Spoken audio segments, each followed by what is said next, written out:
ഇവിടെ ഭാരവാഹികളെ നിങ്ങൾക്കൊന്ന് പരിചയപ്പെടുത്തുകയാണ്. ഞങ്ങളുടെ വൈസ് പ്രസിഡന്റ് ഇസ്മായിൽ ഒതളൂർ, ഫൈസൽ മൂക്കുതല, സെക്രട്ടറിമാർ Jamal Mookkuthala, Aslam Manthalam, treasurer Ashokan Nambiar, press secretary Ashraf പന്താവൂരിൽ, IT കോർഡിനേറ്റർ ഹമീദ് മൂക്കുതല. ഈ യോഗം നിയന്ത്രിക്കുന്നതിന് വേണ്ടി ബഹുമാന്യനായ പ്രസിഡന്റ് നൌഷാദ് ടി യൂസഫിനെ ക്ഷണിച്ചുകൊണ്ട് ഞാൻ എൻ്റെ വാക്കുകൾ അവസാനിക്കുകയാണ്.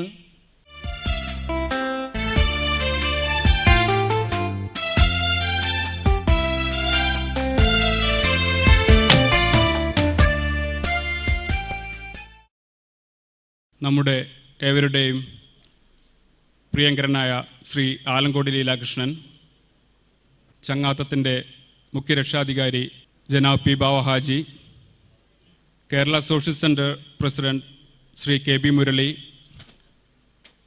വൈസ് പ്രസിഡന്റ് ബാബുവേട്ടൻ, വേദിയിലുള്ള മറ്റു നേതാക്കളെ, സ്പോൺസർമാരെ, ചങ്ങാത്തത്തിൻ്റെ ചങ്ങാതിമാരെ, മറ്റു സഹോദരി സഹോദരങ്ങളെ, ഒരു വർഷത്തിന് മുമ്പ് ചങ്ങാത്തം ചങ്ങരംകുളം രൂപം കൊണ്ട് ഈ KSCയുടെ അങ്കണത്തിൽ വെച്ച് കഴിഞ്ഞ മാർച്ച് 13 നടന്ന പ്രഥമ സമ്മേളന യോഗത്തിൽ നമ്മളുടെ വിശിഷ്ടാതിഥിയായി ഇവിടെ എത്തിയിരുന്നത് ശ്രീ ആലങ്കോട് ലീലാകൃഷ്ണനായിരുന്നു.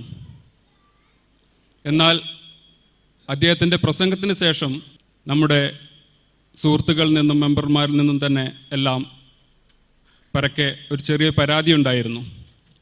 ചങ്ങാത്തം ചങ്ങരംകുളം ഭാരവാഹികൾ അദ്ദേഹത്തിന് കൊടുത്ത സമയം കുറച്ച് കുറഞ്ഞുപോയി എന്നൊരു പരാതി. അദ്ദേഹം അന്ന് നമ്മളോട് 45 മിനിറ്റാണ് സംസാരിച്ചത്. അന്ന് എല്ലാ അംഗങ്ങളോടും ചങ്ങാത്തം ചങ്ങരംകുളത്തിൻ്റെ ഭാരവാഹികൾ ഒരു വാഗ്ദാനം നൽകിയിരുന്നു. ഇൻഷാ അല്ലാഹ് അടുത്ത വർഷം 1ാം വാർഷിക സമ്മേളനത്തിൽ ഈ ബഹുമുഖ പ്രതിഭയെ ഈ അങ്കണത്തിൽ നമ്മൾ വീണ്ടും കൊണ്ടുവരും. ഒരു സുദീർഘമായ പ്രസംഗം അന്ന് നമ്മൾക്ക് എല്ലാവർക്കും കേൾക്കാമെന്ന്. ആ ഒരു വാഗ്ദാനമാണ് ചങ്ങാത്തം ചങ്ങരംകുളത്തിൻ്റെ ഭാരവാഹികൾ എന്നിവിടെ നിങ്ങളുടെ മുമ്പിൽ നിറവേറ്റിയിരിക്കുന്നത്. അദ്ദേഹത്തിൻ്റെ സുദീർഘമായ പ്രഭാഷണം കേൾക്കാനാണ് നാം ഏവരും വളരെ വളരെ താല്പര്യത്തോടു കൂടി ഇവിടെ എത്തിച്ചേർന്നിട്ടുള്ളത്. ഈ ഒരു അവസരത്തിൽ കൂടുതൽ സമയം അപഹരിക്കാൻ ഞാൻ തീരെ താല്പര്യപ്പെടുന്നില്ല. 1-2 കാര്യങ്ങൾ നിങ്ങളുടെ മുമ്പിൽ വെക്കാൻ ഈ അധ്യക്ഷ പ്രസംഗത്തിൽ ഞാൻ ആഗ്രഹിക്കുന്നു. ചങ്ങാത്തം ചങ്ങരംകുളം രൂപം കൊണ്ട് ഈ ഒരു വർഷ കാലയളവിൽ ചങ്ങാത്തം കാഴ്ചവെച്ചിട്ടുള്ള മാനുഷിക സാമൂഹിക രംഗത്ത് മുഴുവൻ പ്രവർത്തനങ്ങളെക്കുറിച്ചും ഇവിടെ സ്വാഗത പ്രസംഗത്തിൽ ബഷീർ ചങ്ങരംകുളം വളരെ വിശദമായി സംസാരിച്ചു. ഇത്തരത്തിൽ ഞങ്ങളുടെ പ്രവർത്തനങ്ങൾക്ക് എന്നും താങ്ങും തണലും ആവുന്നത് ഈ ചങ്ങാത്തം ചങ്ങരംകുളത്തിൻ്റെ 400-ൽ പരം വരുന്ന മെമ്പർമാരും അതുപോലെ തന്നെ എന്നും ഞങ്ങളെ സഹായിക്കുന്ന അഭ്യുദയകാംക്ഷികളും ഞങ്ങളുടെ ഏറ്റവും പ്രിയപ്പെട്ട സ്പോൺസർമാരും തന്നെയാണ്. തുടർന്നും ഒരുപാട് മാനുഷിക സാമൂഹിക രംഗങ്ങളിൽ ഞങ്ങൾക്ക് ഒരുപാട് പദ്ധതികൾ ഭാവി കാലങ്ങളിൽ വെക്കാനുണ്ട്, പദ്ധതി നടപ്പിലാക്കാനുണ്ട്. ഇത്തരത്തിലുള്ള പ്രവർത്തനങ്ങൾ നിങ്ങളുടെ എല്ലാ സഹകരണവും ഒരിക്കൽ കൂടി ഞാൻ വിനീതമായി അഭ്യർത്ഥിക്കുന്നു. ഈ അവസരത്തിൽ തീർത്താൽ തീരാത്ത കടപ്പാട് എല്ലാ സ്പോൺസർമാരോടും ഞങ്ങളുടെ അഭ്യുദയകാംക്ഷികളോടും ഞങ്ങളിവിടെ രേഖപ്പെടുത്തുന്നു. ചങ്ങാത്തം ചങ്ങരംകുളത്തിന് ഒരു വെബ്സൈറ്റ് ആയി എന്ന സന്തോഷ വാർത്ത ഞാനിവിടെ എല്ലാവരെയും അറിയിക്കുന്നു. ആ വെബ്സൈറ്റിൻ്റെ ഔദ്യോഗിക ഉദ്ഘാടനം ഇവിടെ വെച്ച് ഏതാനും മിനിറ്റുകൾക്കകം നടക്കാനിരിക്കുകയാണ്. ഇനി ഇൻ്റർനെറ്റ് സൗകര്യമുള്ള എല്ലാ പ്രവർത്തകരും അതുപോലെ തന്നെ എല്ലാ അഭ്യുദയകാംക്ഷികളും തന്നെ ചങ്ങാത്തത്തിൻ്റെ വാർത്തകളും മറ്റും അറിയാൻ ഈ വെബ്സൈറ്റ് സന്ദർശിക്കണമെന്ന് ഞാൻ അഭ്യർത്ഥിക്കുന്നു. ഈ ഒരു അവസരത്തിൽ നാട്ടിൽ നിന്നുമുള്ള പ്രാദേശിക വാർത്തകളും മറ്റും തന്നെ അപ്ലോഡ് ചെയ്യാനും അതുപോലെ തന്നെ നമ്മളെ അറിയിക്കാനും തന്നെ നമ്മുടെ നാട്ടിൽ ചങ്ങാത്തം ചങ്ങരംകുളത്തിൻ്റെ ചെറിയൊരു ഓഫീസ് തുടങ്ങണം എന്ന ഒരു ഉദ്ദേശം കൂടി ഭാവി പദ്ധതികൾ ചങ്ങാത്തം ചങ്ങരംകുളം ഉൾപ്പെടുത്താൻ താല്പര്യപ്പെടുന്നു. ഇതിനെല്ലാം പുറമെ ചങ്ങരംകുളത്ത് നമുക്ക് അഭാവമായിട്ടുള്ള ഒരു സംഗതിയുണ്ട്. ഒരു പക്ഷേ നമുക്കൊക്കെ എല്ലാവർക്കും തന്നെ അത് മനസ്സിലുണ്ടാവും. ഒരു പബ്ലിക് ആംബുലൻസ് സർവീസ് നമ്മുടെ നാട്ടിലില്ല.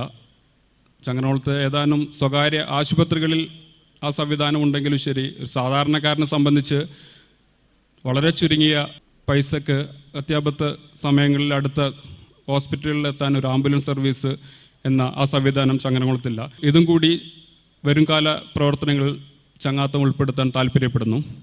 ഇത്തരത്തിൽ ഒരുപാട് സാമൂഹിക സാംസ്കാരിക രംഗങ്ങളിൽ, മാനുഷിക രംഗങ്ങളിൽ ഒരുപാട് ചാരിറ്റി പ്രവർത്തനങ്ങളും മറ്റും തന്നെ ഈ സംഘടനയ്ക്ക് കാഴ്ചവെക്കാൻ താല്പര്യമുണ്ട്.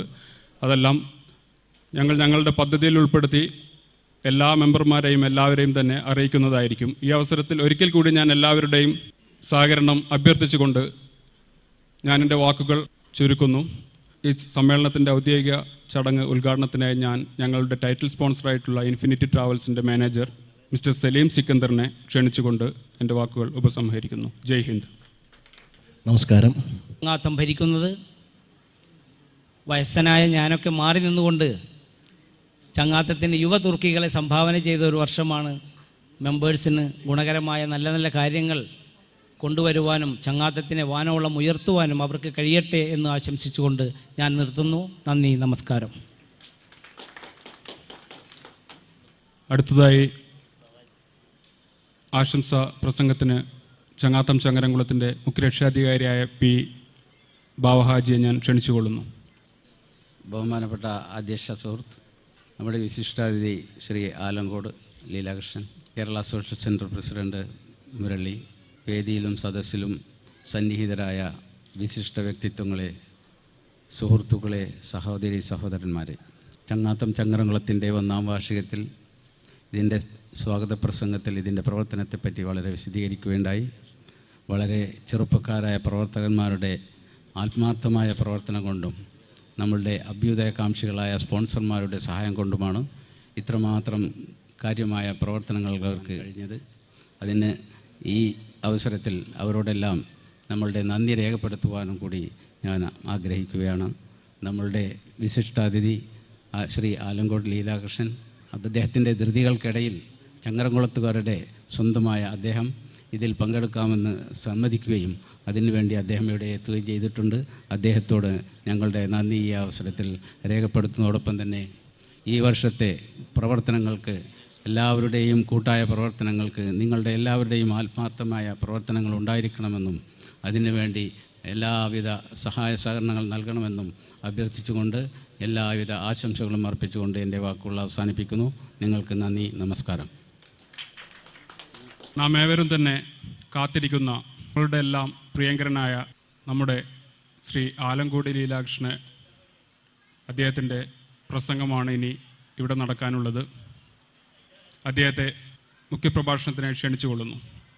ആദരണീയനായ അധ്യക്ഷൻ നൗഷാദ് യൂസഫ്, എൻ്റെ ഏറ്റവും പ്രിയം നിറഞ്ഞ സഹോദരി സഹോദരന്മാരെ, നാട്ടുകാരെ, എത്ര സന്തോഷത്തോടു കൂടിയാണ് വീണ്ടും നിങ്ങളുടെ മുമ്പിൽ നിൽക്കുന്നത് എന്ന് അറിയിക്കാൻ വാസ്തവത്തിൽ എൻ്റെ വാക്കുകൾക്ക് ശക്തി പോരാ. പഴയ സഹപാഠിയെ കാണാൻ വേണ്ടി ദ്വാരകയിലേക്ക് പോയ കുചേലനെ പോലെ നെല്ലും കല്ലും ഒക്കെ നിറഞ്ഞ വാക്കിൻ്റെ ഒരു അവിൽപ്പൊതി മാത്രം കൊണ്ട് ഇത്ര ദൂരം എൻ്റെ പ്രിയപ്പെട്ടവരുടെ അടുത്തേക്ക് വന്ന എനിക്ക് നിങ്ങൾ എത്രമാത്രം സ്നേഹത്തിൻ്റെ മഹാസമ്മാനങ്ങളാണ് തിരിച്ചു തരുന്നത്. ഈ കടമൊക്കെ ഞാൻ എങ്ങനെയാണ് വീട്ടി തീർക്കുക എന്ന വലിയ അഗാധമായ ഒരു വ്യസനമാണ് ഇപ്പോൾ എന്നെ ബാധിക്കുന്നത്. സ്നേഹമെന്നത് കൊടുത്തു തീർക്കാനാവാത്ത കടമാണ്. ചങ്ങാത്തത്തിൻ്റെ അടുപ്പം, ഹൃദയത്തോട് ചേർന്ന് നിൽക്കുന്ന ഒരവസ്ഥ, ഇതൊക്കെ ഉണ്ടാക്കുന്ന മാനസിക വികാരങ്ങൾ എത്ര വലിയ പണ്ഡിതനോ വാഗ്മിയോ ആയാലും വാക്കിൽ ആവിഷ്കരിക്കാൻ സാധിക്കുകയില്ല. ഇത് ചരിത്രത്തിൻ്റെ ഒരു അസാധാരണ ചങ്ങാത്തമാണ്. അറേബ്യ എന്ന് പറയുന്ന ഈ പഴയ ഭൂഖണ്ഡത്തോട് ഇന്ത്യ ഉപഭൂഖണ്ഡത്തിനുണ്ടായിരുന്ന വലിയ ചങ്ങാത്തമുണ്ട്. ആ ചങ്ങാത്തമാണ് തുടർന്നുകൊണ്ടിരിക്കുന്നത്. പുരാതന അറേബ്യയിലെ ഫൽത്താഹ് മുനമ്പിൽ സഹസ്രാബ്ദങ്ങൾക്ക് മുമ്പ് പായ നിവർത്തി വെറും കാറ്റിൻ്റെ ബലത്തിൽ 42 ദിവസം കൊണ്ട്, ഫൽത്താഹ് മുനമ്പിൽ പായ നിവർത്തി നിന്നാൽ 42 ദിവസം കൊണ്ട് കാറ്റ് തനിയെ പായ്ക്കപ്പലിനെ പന്തലായിനി തുറമുഖത്തേക്ക് അടുപ്പിക്കുന്ന ഒരു കാലമുണ്ടായിരുന്നു. തിരിച്ച് അത് ആ കാറ്റിൻ്റെ പേര് ഇപ്പിഫി എന്നാണ്. ഇത് ചരിത്രത്തിൻ്റെ ഭാഗമാണ്. ഇപ്പിഫി എന്ന കാറ്റിൽ പുരാതന അറേബ്യയിലെ ഫൽത്താഹ് മുനമ്പിൽ പായ നിവർത്തി നിന്നാൽ സ്വമേധയാ കാറ്റ് പന്തലായനിയിലേക്ക് എത്തിക്കുകയും തിരിച്ച് ഫൽത്താഹിലെത്തിക്കുകയും ചെയ്തിരുന്ന സഹസ്രാബ്ദങ്ങൾക്ക് മുമ്പ് തന്നെ അറേബ്യയുമായി കേരളത്തിൻ്റെ തീരങ്ങൾക്ക് വാണിജ്യ ബന്ധമുണ്ട്, സംസ്കാര ബന്ധമുണ്ട്. മെസപ്പൊട്ടാമിയൻ സംസ്കാരത്തിൻ്റെ, പുരാതന അറേബ്യൻ സംസ്കാരത്തിൻ്റെ, ഈജിപ്ഷ്യൻ സംസ്കാരത്തിൻ്റെ, ബാബിലോണിയൻ സംസ്കാരത്തിൻ്റെ ഒക്കെ ധാരകൾ ഇന്ത്യൻ സംസ്കാരവുമായി കൂടിക്കലർന്നത് ആ സമുദ്രമാർഗങ്ങളിൽ കൂടിയാണ്. എത്രയോ വർഷങ്ങൾക്ക് മുമ്പ്, ഇസ്ലാം ആവിർഭവിക്കുന്നതിനും എത്രയോ വർഷങ്ങൾക്ക് മുമ്പ് പോലും പുരാതന അറേബ്യൻ ഗോത്രങ്ങളുമായി മലയാളിക്ക് ഹൃദയബന്ധമുണ്ട്. അതുപോലെ തന്നെയാണ് പിൽക്കാലത്ത് ഇന്ത്യയിൽ കരവഴി കടന്നു വന്ന അനവധി സൂഫികൾ, അനവധി ഇസ്ലാമിക മതപ്രചാരകന്മാരൊക്കെ കേരളത്തിൻ്റെ കരയിൽ വന്നു. പ്രവാചകനായ മുഹമ്മദ് നബിയുടെ കാലത്ത് തന്നെ മാലിക് ഇബ്നു ദിനാർ കൊടുങ്ങല്ലൂരിൽ വന്നു. ഇന്നും ചരിത്രപ്രസിദ്ധമായി നിലകൊള്ളുന്ന ചേരമാൻ മസ്ജിദ് അതിൻ്റെ സ്മാരകമാണ്. അതിൻ്റെ ഭാഗമായി പൊന്നാനിയിൽ മാലിക് ദിനാറും സംഘവും വന്നിരുന്നു എന്ന് വിശ്വസിക്കപ്പെടുന്നു. പൊന്നാനിയിലെ വലിയ ജുമാഅത്ത് പള്ളി അടക്കമുള്ള പള്ളികൾ ആ വരവിൻ്റെ ഓർമ്മയാണ്. അന്ന് 12 പുരുഷന്മാർ മാത്രം വന്ന പ്രദേശത്ത് അമ്മമാരെ കൊടുത്തത് നമ്മുടെ പ്രദേശങ്ങളാണ്. അങ്ങനെ മതം, ജാതി, വർഗീയത, വിഭാഗീയത, ദേശാന്തരങ്ങൾ എന്നീ വ്യത്യാസങ്ങളൊന്നുമില്ലാതെ മനുഷ്യ സമൂഹം കൂട്ടിച്ചേർക്കപ്പെട്ടൊരു ചരിത്രം ഉണ്ട്. ആ ചരിത്രത്തിൻ്റെ ഭാഗമായിട്ടാവണം ഒരുപക്ഷെ 50കളിലും 60കളിലും മതിയായ യാത്രാരേഖകളൊന്നുമില്ലാതെ കള്ളലാഞ്ചിലൊക്കെ വന്ന ആളുകൾ ഈ കടലിൻ്റെ നടുക്കിലൊക്കെ ചാടി ഇതാ കരാന്ന് കരുതി നീന്തി കരകയറിയ കാലത്ത് വെള്ളിയാഴ്ചകളിൽ അനാഥരായി നീന്തിക്കയറി വന്നവരോട് ഇവിടുത്തെ അന്നത്തെ അപരിഷ്കൃതരായ അറബി സമൂഹം കാരുണ്യം കാണിച്ചു എന്നാണ് പറഞ്ഞിട്ടുള്ളത്. വെള്ളിയാഴ്ചകളിലാണ് അത്ര പലരും കയറി വന്നത്. ഞാൻ നിങ്ങൾക്ക് അറിയുന്ന കാര്യമാണ്. കാരണം അന്ന് അനാഥരും അഗതികളുമായി വന്നവരോട് ചങ്ങാത്തം കാണിച്ചൊരു വൻ ഭൂഖണ്ഡം, അതിൻ്റെ നിധിയറകൾ മുഴുവൻ നിങ്ങൾക്ക് തുറന്നു തന്നു. ഇവിടെ നിന്ന് അക്കാലത്ത് വന്നു ചേർന്ന മനുഷ്യരാണ് നമ്മുടെ നാട്ടിലെ അനാഥ അഗതി മന്ദിരങ്ങൾക്ക്, നമ്മുടെ നാട്ടിലെ ഒരുപാട് നിരാശ്രയരായ മനുഷ്യർക്ക്, ഇവിടെ മണലാരണ്യങ്ങളിൽ ചോര നീരാക്കി ഉണ്ടാക്കിയ വിയർപ്പിൻ്റെ ഫലത്തിൽ നിന്നൊരു വിഹിതം 60കൾ തൊട്ട് കേരളത്തിന് കിട്ടിക്കൊണ്ടിരിക്കുന്നുണ്ട്. കേരളത്തിൻ്റെ ദേശീയ വരുമാനത്തിൻ്റെ സിംഹഭാഗം വാസ്തവത്തിൽ ഈ പ്രവാസികളുടെ വിഹിതമാണ്. ഒരുപക്ഷെ പ്രവാസികളോട് നമ്മുടെ സമൂഹം എത്രമാത്രം അത് തിരിച്ചു കൊടുത്തിട്ടുണ്ട് എന്നറിയില്ലെങ്കിലും പ്രവാസി സമൂഹം എന്നും ആ ചങ്ങാത്തം, സൗഹൃദം ജന്മഭൂമിയോട്, സ്വന്തം ഉമ്മയ്ക്ക്, സ്വന്തം അമ്മയ്ക്ക് അയക്കുന്ന ഡ്രാഫ്റ്റുകൾ പോലെ മാതൃഭാഷയ്ക്കും നാട്ടിലെ നിർധനരും നിരാലംബരുമായ മനുഷ്യർക്കും സഹായങ്ങൾ എത്തിക്കാൻ നിങ്ങൾക്കൊക്കെ സാധിച്ചിട്ടുണ്ട്. അതൊക്കെ കണ്ട് ബഹുമാനിച്ച് സ്നേഹിച്ച് ഈ പ്രവാസ സമൂഹത്തോട് അങ്ങേയറ്റം ആദരമുള്ളൊരു വ്യക്തിയാണ് ഞാൻ. അതിനിടയിലാണ് ഈ ചങ്ങാത്തം എന്ന സങ്കല്പം നൗഷാദും ജബ്ബാറും ഷെറീഫും ഒരുപാട് ആളുകളുണ്ട്, എല്ലാവരും, രാമകൃഷ്ണനും ബാബഹാജിയും ഇവിടുത്തെ എല്ലാവരും, അശോകൻ നമ്പ്യാരും ഒക്കെ ജാതി മത വർണ്ണ വർഗാതീതമായ പ്രവാസി കൂട്ടായ്മയായി ഒരു ദേശത്തിൻ്റെ മുഴുവൻ മനുഷ്യരെയും ചേർത്ത് ആലങ്കോടിൻ്റെ ചങ്ങരംകുളത്തിൻ്റെ ഒരു ചങ്ങാത്തം ഉണ്ടാക്കണം എന്ന് ആഗ്രഹിക്കുന്നതും കഴിഞ്ഞ വർഷം അത് ഉദ്ഘാടനം ചെയ്യപ്പെടുന്നതും ഇതൊക്കെ നിങ്ങൾക്കറിയാം. ഞാൻ പറയുന്ന ഒരു കാര്യം, ഇതിൻ്റെ ഫലമായി 6 മാസം തികയുമ്പോൾ ചങ്ങരംകുളത്ത് വെച്ച് ചങ്ങാത്തം ഒരു സമൂഹ വിവാഹം സംഘടിപ്പിച്ചിരുന്നു. 9 നിർധനരായ യുവതികൾക്ക്, പല മതങ്ങളിൽപ്പെട്ട ഹിന്ദു മതത്തിലെയും ഇസ്ലാം മതത്തിലെയും നിർധനരായ യുവതികൾക്ക് 2 മതത്തിൻ്റെയും ആചാരങ്ങൾ പ്രകാരം ഒരു വേദിയിൽ നിക്കാഹും വിവാഹവും നടന്നു. അതിന് സാക്ഷികളാകാൻ കുറേ പേർ അവിടെ വന്നിരുന്നു. എൻ്റെ മനസ്സ് അത്ഭുതം കൊണ്ടും ആദരം കൊണ്ടും സന്തോഷം കൊണ്ടും തുടികൊട്ടിയ ചില നിമിഷങ്ങളാണ്. ഒരേ വേദിയിൽ പാണക്കാട് മുനവർ അലി ശിഹാബ് തങ്ങളാണ് ഈ ഇസ്ലാമിക വിവാഹങ്ങൾക്ക് കാർമ്മികത്വം വഹിച്ചത്. അവിടെ മാങ്കുന്നത്ത് ശാന്തി ചെയ്യുന്ന നമ്പൂതിരിയാണ് ഹിന്ദു ആചാരപ്രകാരമുള്ള വിവാഹങ്ങൾക്ക്. അതൊക്കെ ചടങ്ങുകൾ പൊതുവേദിയിൽ നടന്നു. വളരെ നിരാശ്രയരായ മനുഷ്യർ സ്നേഹത്തിൻ്റെ സ്വപ്നത്തിൻ്റെ മണിയറയിലേക്ക് കടക്കുമ്പോൾ ആ 9 നിർധന യുവതികൾ അവരുടെ മനസ്സിൽ പ്രാർത്ഥിച്ചിട്ടുണ്ടാകും, ചങ്ങാത്തം മനുഷ്യനുള്ളിടത്തോളം കാലം നിലനിൽക്കണമേ, അത് നിലനിൽക്കും എന്ന് പറയുക മാത്രമാണ് എൻ്റെ ധർമ്മം.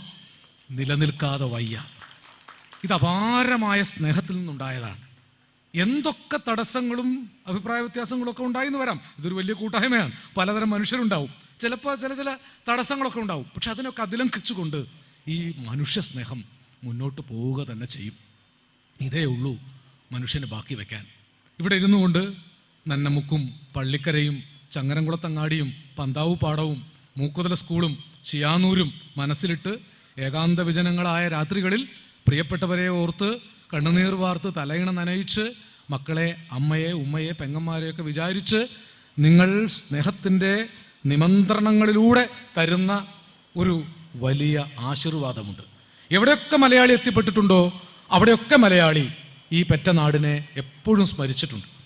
ഇങ്ങനെയുള്ള ചങ്ങാത്തങ്ങളാണ് ലോക ചരിത്രത്തിൽ മാനവരാശിയെ മുന്നോട്ട് നയിച്ചിട്ടുള്ളത്. ഒരുപക്ഷെ ഇത്തരം നന്മകൾക്ക് വാർത്താ പ്രാധാന്യം തീരെ കുറവാണ്. എനിക്ക് സങ്കടം തോന്നിയത് ആ സമൂഹ വിവാഹത്തിൻ്റെ വാർത്ത വളരെ അപ്രധാനമായിട്ടാണ് പത്രങ്ങളിലൊക്കെ വന്നത്. പല പ്രധാനപ്പെട്ട കാര്യങ്ങളും അപ്രധാനമായിട്ടാണ് മാധ്യമങ്ങളിൽ വരുന്നത്. ഒരു സന്തോഷം, ഒരു സുവിശേഷം കൂടി നിങ്ങളെ അറിയിക്കാനുണ്ട്. നിങ്ങളുടെ ഈ പരിപാടിയുടെ ഭാഗമായിട്ട് അവിടെ ഉണ്ടായിരുന്ന കുറേ ചെറുപ്പക്കാർ ഇതിൽ നിന്ന് പ്രചോദനം ഉൾക്കൊണ്ടുകൊണ്ട് നന്മ എന്നൊരു മറ്റൊരു സംഘടനയ്ക്ക് രൂപം നൽകി. 24ഓളം ചെറുപ്പക്കാർ.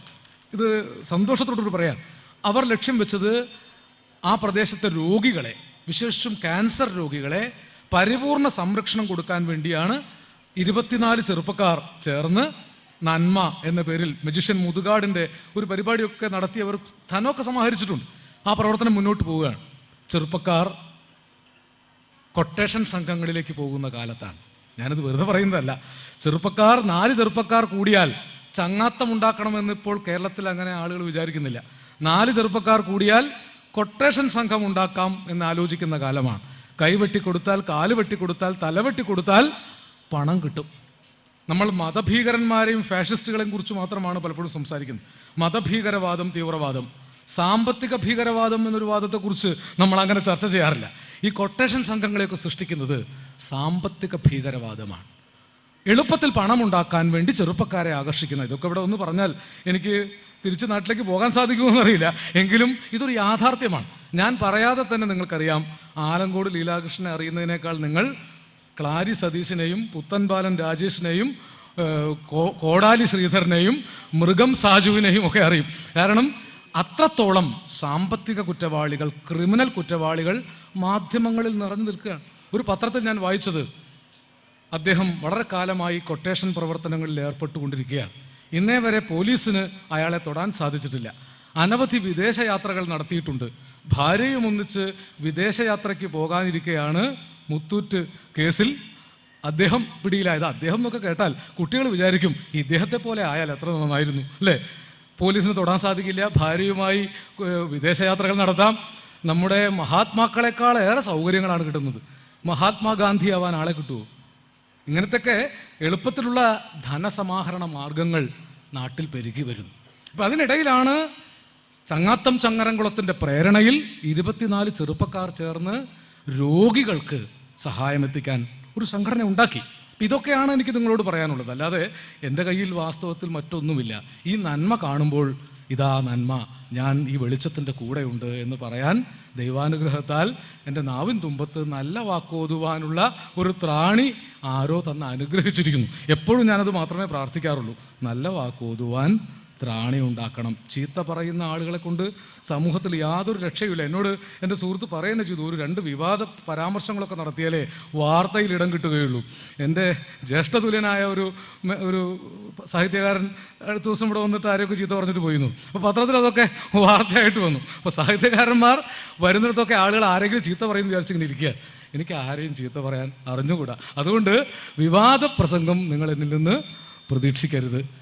മനുഷ്യൻ മറന്നുപോയ നന്മയെക്കുറിച്ച്, മനുഷ്യൻ മറന്നുപോയ സ്നേഹത്തെക്കുറിച്ച്, സ്നേഹിക്കാനുള്ള ശേഷി നഷ്ടപ്പെട്ടു പോകുമ്പോൾ നമുക്ക് നഷ്ടമായി പോകുന്നത് എത്ര വലിയ സ്വർഗങ്ങളാണ് എന്ന ആ ഒരു സത്യബോധത്തെക്കുറിച്ച് മാത്രമാണ് എന്തെങ്കിലും ചിലത് പറയാനുള്ളത്.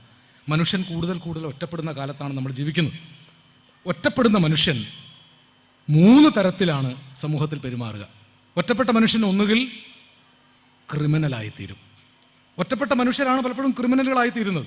അവർ ഒറ്റപ്പാടിൽ നിന്ന് സമൂഹത്തോടുള്ള പ്രതിഷേധവും പ്രതികാരവും വളർന്ന് അവർ ക്രിമിനലുകളാവും. അല്ലെങ്കിൽ ഒറ്റപ്പെട്ട മനുഷ്യൻ മനോരോഗിയാവും. പല വിധത്തിലുള്ള സ്ട്രെസ്സും സ്ട്രെയിനും ഡിപ്രഷനും വന്ന് ഒറ്റപ്പെട്ട മനുഷ്യർ അന്തർമുഖന്മാരും മനോരോഗികളുമാകും. 3ാമത്തെ മാർഗം ആത്മഹത്യയാണ്. ഒറ്റപ്പെട്ട മനുഷ്യൻ, ആരും എൻ്റെ കൂടെയില്ല എന്ന അവസ്ഥയിലാണ് സ്വജീവൻ വെടിയുന്നത്. കേരളത്തിൽ ആത്മഹത്യകൾ നിരന്തരം പെരുകിക്കൊണ്ടിരിക്കുന്നു. ഓരോ ആത്മഹത്യയും കഴിയുമ്പോൾ ഏറ്റവും അടുത്ത കൂട്ടുകാർ പറയുന്ന ചില വാചകങ്ങളുണ്ട്. പല കൂട്ടുകാരും പറഞ്ഞു, ഇന്നലെ മരിക്കുന്നതിൻ്റെ 5 മിനിറ്റ് മുമ്പ് വരെ എന്നോട് സംസാരിച്ചാണെന്നേ, ഒരു പ്രശ്നവുമില്ല, യാതൊരു പ്രശ്നവും ഇല്ലാതെയാണ് മരിച്ചത്. ഭാര്യ ആത്മഹത്യ ചെയ്യുമ്പോൾ ഭർത്താവ് പറയാം, എൻ്റെ ഒപ്പം തലേന്ന് രാത്രി വരെ ഒപ്പം കിടന്നവൾക്ക് ഒരു പ്രശ്നവും ഉണ്ടായിരുന്നില്ല. ഭർത്താവ് ആത്മഹത്യ ചെയ്യുമ്പോഴും ഭാര്യ പറയുന്നത് ഇങ്ങനെയാണ്. ഇങ്ങനെ സംഭവിക്കുമോ? എൻ്റെ ജീവൻ വേണ്ട എന്ന് ഞാൻ തീരുമാനിക്കണമെങ്കിൽ എനിക്ക് പ്രശ്നങ്ങളുണ്ടല്ലോ. എനിക്ക് പരിഹരിക്കാനാവാത്ത, എനിക്ക് ചുറ്റുമുള്ളവർക്ക് പരിഹരിക്കാൻ സാധിക്കാത്ത ഏതൊക്കെയോ പ്രശ്നങ്ങളിൽ കുടുങ്ങിയിട്ടാണ് വിലപ്പെട്ട എൻ്റെ ജീവിതം വേണ്ടെന്ന് ഞാൻ തീരുമാനിക്കുന്നത്. അത് തൊട്ടടുത്തുള്ള ആൾക്ക് മനസ്സിലായില്ല എന്ന് പറഞ്ഞാൽ അതിൻ്റെ അർത്ഥം എന്താണ്? എനിക്ക് എന്നെ മാത്രമേ മനസ്സിലാക്കാൻ സാധിക്കുന്നുള്ളൂ, എനിക്ക് എന്നെ മാത്രമേ സ്നേഹിക്കാൻ സാധിക്കുന്നുള്ളൂ. തൊട്ടടുത്തുള്ള ആളുടെ പ്രശ്നം എന്താണെന്ന് എനിക്ക് അറിയാൻ സാധിക്കുന്നില്ല. ഞങ്ങളൊക്കെ ഇല്ലടോ കൂടെ, എന്തായാലും നമ്മളില്ലേ, എന്ത് പ്രശ്നത്തിനും പരിഹാരം ഉണ്ടാവും എന്നൊരു വാക്ക് മാത്രം മതി. ആത്മഹത്യക്ക് പോകുന്ന ആളെ അതിൽ നിന്ന് പിന്തിരിപ്പിക്കാൻ ഒരു വാക്ക്, ഒരു സ്പർശം, വെറുതെ തോളത്ത് തട്ടി ഞങ്ങളൊക്കെ ഉണ്ടോ, എന്ത് പ്രശ്നം, ഇതൊക്കെ ഒരു പ്രശ്നം, ഒരു വാക്ക് ചോദിച്ചാൽ പരിഹരിക്കാൻ കഴിയാത്ത പ്രശ്നമില്ല നമ്മുടെ നാട്ടിൽ. ചങ്ങാത്തം കൊണ്ട് തീർക്കാൻ കഴിയാത്തത് ഒന്നുമില്ല നമ്മുടെ നാട്ടിൽ. ചങ്ങാത്തം എന്നത് എല്ലാ സാഹോദര്യത്തിൻ്റെ അടിസ്ഥാനമാണ്.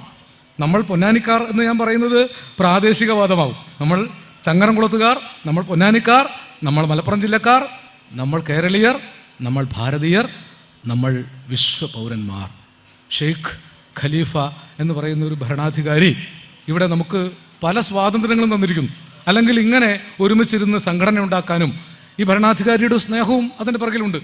ഖലീഫ എന്ന വാക്ക് തന്നെ ദൈവത്തിൻ്റെ പ്രതിപുരുഷൻ എന്ന അർത്ഥം വരുന്നതാണ്. വിശുദ്ധ ഖുർആനിൽ പറയും, ദൈവം മനുഷ്യനോട് ദൈവത്തിൻ്റെ ഖലീഫയായിട്ട് പ്രവർത്തിക്കാൻ ആണ് ആവശ്യപ്പെട്ടിട്ടുള്ളത്. പ്രവാചകൻ തൻ്റെ ഭരണകൂടം സ്ഥാപിക്കുമ്പോൾ അദ്ദേഹത്തിന് ശേഷം വന്നവരെ ഖലീഫമാരായിട്ടാണ് വാഴിച്ചത്. ഖലീഫ ഉമർ, അബൂബക്കർ, അല്ലേ, അങ്ങനെയുള്ള ആളുകളെയൊക്കെ നമുക്കറിയാം. ഖലീഫമാർ ദൈവത്തിൻ്റെ ഹിതം പ്രവർത്തിക്കുന്നവരാണ്. ദൈവം നീതി നടപ്പാക്കുന്നത് മനുഷ്യരിൽ കൂടി തന്നെയാണ്. അത് ഇസ്ലാമിക വിശ്വാസപ്രകാരം മാത്രമല്ല, എല്ലാ വിശ്വാസപ്രകാരവും ദൈവം നേരിട്ട് വന്നൊരു പ്രശ്നം പരിഹരിക്കുന്നില്ല.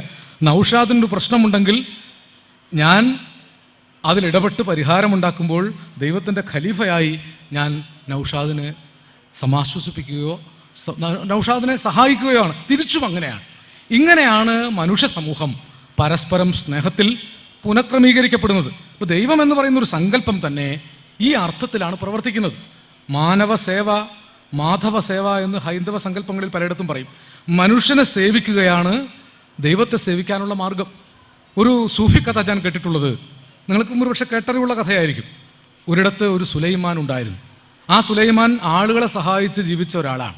ചിലപ്പോൾ പള്ളിയിലേക്ക് പോകുന്ന വഴിയിലായിരിക്കും ഒരാൾ വീണ് കിടക്കുന്നു.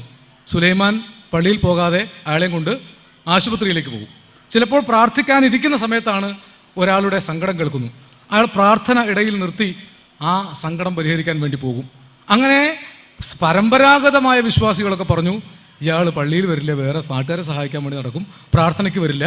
സഹായി സുലൈമാൻ എന്നൊരു ചീത്തപ്പേര് വന്ന് അങ്ങനെ ജീവിച്ചു. പലപ്പോഴും വിശ്വാസികൾ ജീവിക്കുന്നത് പോലെ അല്ല അദ്ദേഹം ജീവിച്ചത്. ഒരു നാൾ സുലൈമാൻ ഒരു മലക്കിനെ കണ്ടുമുട്ടി. മലക്ക് എന്ന് പറഞ്ഞാൽ നിങ്ങൾക്കറിയാം, മാലാഖ. ആ മാലാഖയുടെ കയ്യിൽ ഒരു പുസ്തകമുണ്ടായിരുന്നു. കോടിക്കണക്കിന് പേരുകൾ അതിൽ എഴുതി വെച്ചിട്ടുണ്ട്. സുലൈമാൻ ചോദിച്ചു, ആരുടെയൊക്കെ പേരുകളാണ് ഇതിൽ എഴുതിയിരിക്കുന്നത്? മലക്ക് പറഞ്ഞു, ഇത് പടച്ചവനെ സ്നേഹിക്കുന്നവരുടെ പേര് വിവരമാണ്, ദൈവത്തെ സ്നേഹിക്കുന്നവരുടെ പേര് വിവരമാണ്. നോക്കുമ്പോൾ കോടിക്കണക്കിന് ആളുകളുടെ പേരുണ്ട്. സുലൈമാൻ ഒരു കൗതുകത്തിന് ചോദിച്ചു, അതിലെവിടെയെങ്കിലും എൻ്റെ പേരുണ്ടോ? അദ്ദേഹം നോക്കി, ദൈവദൂതനായതുകൊണ്ട് പെട്ടെന്ന് വായിക്കാൻ സാധിക്കും, കമ്പ്യൂട്ടറിൽ നോക്കുന്ന പോലെ നോക്കിയിട്ട് പറഞ്ഞു, ഇല്ലല്ലോ സുലൈമാനെ, നിൻ്റെ പേര് ഇതിലെവിടെയും ഇല്ല. സുലൈമാൻ വലിയ നിരാശയായി. ദൈവത്തെ സ്നേഹിക്കുന്നവരുടെ പുസ്തകത്തിൽ എൻ്റെ പേരില്ലെങ്കിലും, പടച്ചവനെ സ്നേഹിക്കുന്നവരുടെ പുസ്തകത്തിൽ എൻ്റെ പേരില്ലെങ്കിലും, പടപ്പുകളെ സ്നേഹിക്കുന്നവരെ കുറിച്ചുള്ള പുസ്തകത്തിൽ എൻ്റെ പേരുണ്ടാവാതിരിക്കില്ല, അതൊന്ന് നോക്കൂ എന്ന് പറഞ്ഞു. ദൗർഭാഗ്യവശാൽ മലക്കിൻ്റെ കയ്യിൽ അങ്ങനെ ഒരു പുസ്തകം ഉണ്ടായിരുന്നില്ല. 2 പുസ്തകമേ ഉള്ളൂ. ഒന്ന് പടച്ചവനെ, ദൈവത്തെ അങ്ങോട്ട് സ്നേഹിക്കുന്നവരുടെ പേരാണ്. അത് കോടിക്കണക്കിനുണ്ട്. അവരാണ് ദേവാലയങ്ങളിലും മനുഷ്യ ദേവാലയങ്ങളിലും ഒക്കെ തിക്കി തിരക്കി അടിയുണ്ടാക്കുന്നത്, അല്ലേ, പലയിടത്തും ബഹളം ഉണ്ടാക്കുന്നത്. പക്ഷേ 2ാമത്തെ പുസ്തകം പടച്ചവൻ സ്നേഹിക്കുന്ന ആളുകളുടെ പേരെഴുതിയ പുസ്തകമാണ്. അതിലധികം ആളുകളുടെ പേരില്ല.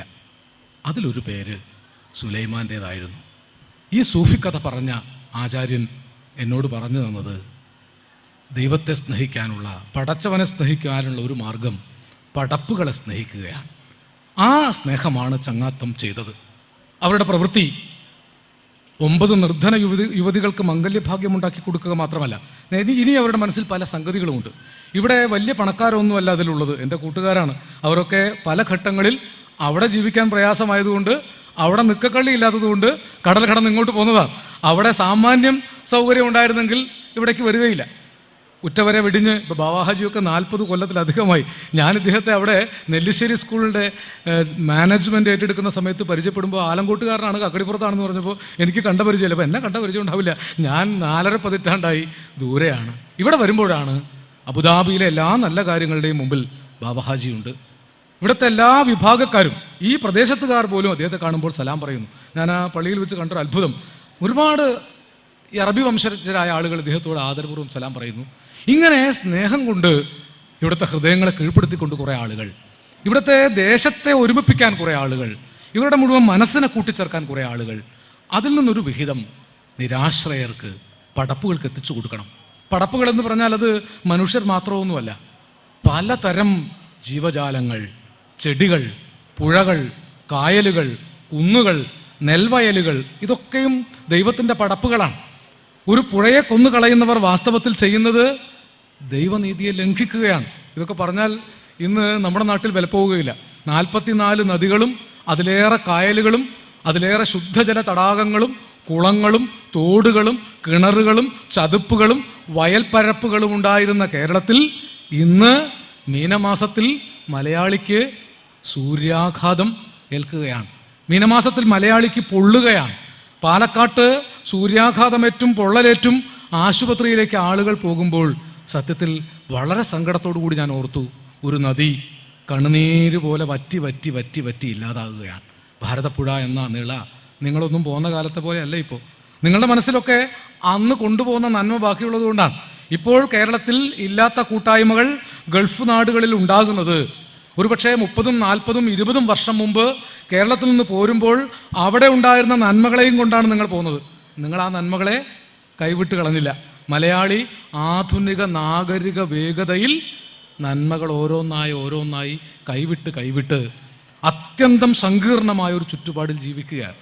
അതിന് തിരുത്തൽ ഉണ്ടാകണമെങ്കിൽ ഞാനിപ്പോൾ ആശിക്കുന്നത്, ഇത്തരത്തിൽ മറുനാടുകളിൽ നിന്ന് മലയാളികളുടെ കൂട്ടായ്മകൾ ചങ്ങാത്തം പോലുള്ള വിശുദ്ധ സ്നേഹത്തിൻ്റെ സാക്ഷ്യങ്ങളുമായി ഞങ്ങൾക്കിടയിലേക്ക് വരണം.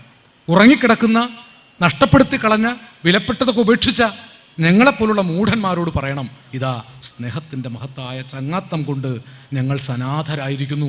ഞങ്ങളിൽ ഒറ്റപ്പെടൽ ഇല്ല. ഞങ്ങൾ ഒറ്റപ്പെട്ടതുകൊണ്ട് ആത്മഹത്യ ചെയ്യുന്ന ഒരു മനുഷ്യനെയും സൃഷ്ടിക്കാൻ പോകുന്നില്ല. ഞാനിപ്പോൾ 2 ദിവസമായിട്ട് താമസിക്കുന്ന എൻ്റെ നാട്ടുകാർ 10-12 പേർ താമസിക്കുന്ന ഒരു സ്ഥലത്താണ്. ഒരു കട്ടിലിൽ ഒരുമിച്ച് കിടന്നുറങ്ങി, ഒരുമിച്ച് ഭക്ഷണം പങ്കുവെച്ച്, കുളിക്കാനും പല്ല് തേക്കാനും ക്യൂ നിന്ന് സമയം പങ്കുവെച്ച്, ചിലയിടത്തൊക്കെ ഇതിലും പ്രയാസമാണെന്ന് പറഞ്ഞു, 15-20, ചില ലേബർ ക്യാമ്പുകളിലൊക്കെ അതിലേറെ പ്രശ്നമാണ്. ഇങ്ങനെ പങ്കുവെച്ച് ജീവിക്കുന്ന ഒരു ജീവിതം ഇന്ന് UAE പോലുള്ള സ്ഥലങ്ങളിലുണ്ട്. മലയാളികൾ തിങ്ങിപ്പറക്കുന്ന സ്ഥലങ്ങളിലൊക്കെ ഉണ്ട്. നമ്മുടെ നാട്ടിൽ കുട്ടികൾ പങ്കുവെപ്പ് മറന്നുപോയി. ഒരുമിച്ച് ഒന്നും പങ്കുവെച്ച് ജീവിക്കാൻ സാധിക്കാത്തവരായി. ന്യൂക്ലിയർ കുടുംബങ്ങൾ വന്നു, അണുകുടുംബങ്ങൾ വന്നു. അങ്ങേ മുറിയിലുള്ള മകനോട് അച്ഛൻ മൊബൈൽ ഫോണിലാണ് സംസാരിക്കുന്നത്. അച്ഛനും മകനും തമ്മിൽ നേരിട്ട് സംസാരിക്കാറില്ല. പരസ്പരം വിനിമയങ്ങളില്ല, സ്പർശങ്ങളില്ല, സ്നേഹത്തിൻ്റെ പ്രകടനങ്ങളില്ല. പലപ്പോഴും മനുഷ്യർ തമ്മിലുള്ള ജൈവ ബന്ധങ്ങൾ കുറഞ്ഞു വരികയാണ്. ഈ ജൈവ ബന്ധങ്ങൾ കുറഞ്ഞു വരുമ്പോഴാണ് ചങ്ങാത്തം എന്നൊരു സങ്കല്പം നമുക്ക് ഉയർത്തിക്കൊണ്ടുവരേണ്ടത്. പൊന്നാനിയിൽ ഇടശ്ശേരി ഗോവിന്ദൻ നായർ ഇസ്ലാമിലെ വൻമല എന്ന പേരിൽ ഒരു കവിത എഴുതിയിട്ടുണ്ട്. ആ കവിത നിങ്ങൾ വായിച്ചതായിരിക്കും. അതിൻ്റെ അവസാന ഭാഗത്തിലെ കുറച്ച് വരികൾ ഞാൻ വെറുതെ ഓർമ്മപ്പെടുത്താൻ വേണ്ടി ചൊല്ലാം. 100% ഞാനൊരാര്യക്കൂറും കുടുമയുമുള്ള ഹിന്ദു, മാപ്പിളേ നീ എന്നലവിയെങ്കിൽ തോളിൽ കൈയിട്ട് നടന്നുകൊള്ളു, കാഫിറെന്നെ വിളിച്ചുകൊള്ളു, കാതുകുത്താതെ കഴിഞ്ഞുകൊള്ളു. 100% മുസ്ലിം ധർമ്മക്കൂറും പെരുമയും വെച്ചു പോറ്റു. നമ്മൾക്ക് മുന്നോട്ടു പോയി നന്മയോ തിന്മയോ നേടാമൊപ്പം കൂറും പൊരുത്തവുമൊത്ത നമ്മൾ തോളിൽ കൈയിട്ടേ നടന്നുകൂടൂ. ശരി പറയാൻ മാപ്പിളെ എന്ന് വിളിച്ച് നീ 100% മുസ്ലിമായി ജീവിച്ചോളൂ, ഞാൻ 100% ഹിന്ദുവായും ജീവിക്കാം. ചിലപ്പോൾ ഒരു മതത്തിലും വിശ്വാസമില്ലാത്തവരും നമ്മുടെ കൂട്ടത്തിൽ കാണും, അവരങ്ങനെ ജീവിക്കട്ടെ. പക്ഷെ നമ്മൾ തോളിൽ കൈയിട്ടേ നടക്കാൻ പാടുള്ളൂ.